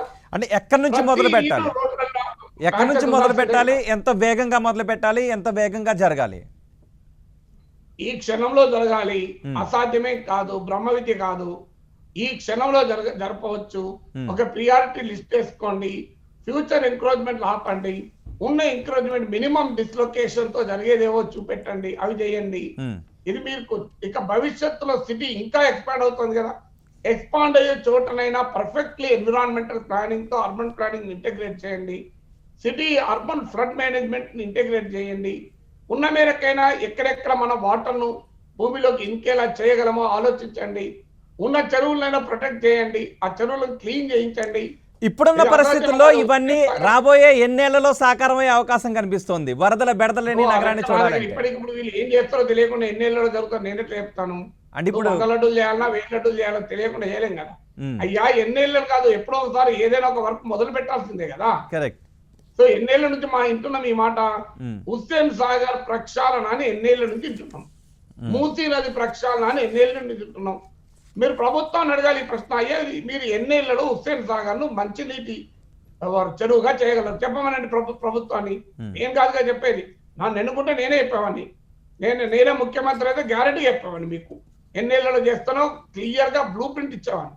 అది కూడా ఇంటర్నేషనల్ ఎక్స్పర్ట్స్ పిలిచి, అంతర్జాతీయ కంపెనీలను పిలిచి స్పష్టమైన బ్లూ ప్రింట్ ఇచ్చి హైదరాబాద్ ప్రజల ముందుంచి ఇంకో ఇన్నేళ్ళు పడుతుంది, ఇంత ఖర్చు అవుతుంది, ఇంత చేయగలం, ఇంత చేయలేం, ఇది సాధ్యమైతే సాధ్యంగా చెప్పేవాడికి. నన్ను ఎన్నుకోలే కదా ప్రజలు. ఎన్నుకున్న వాళ్ళు అడుగుతున్నాం మేము. అయ్యా మీరు హుస్సేన్ సాగర్ ను తాగునీటి చెరువుగా ఎప్పుడు మారుస్తారు చెప్పండి. అసాధ్యమా చెప్పండి? Technology possible. కరెక్ట్. మీరు అన్నట్టు పొలిటికల్ విల్ ఉంటే అది ఖచ్చితంగా.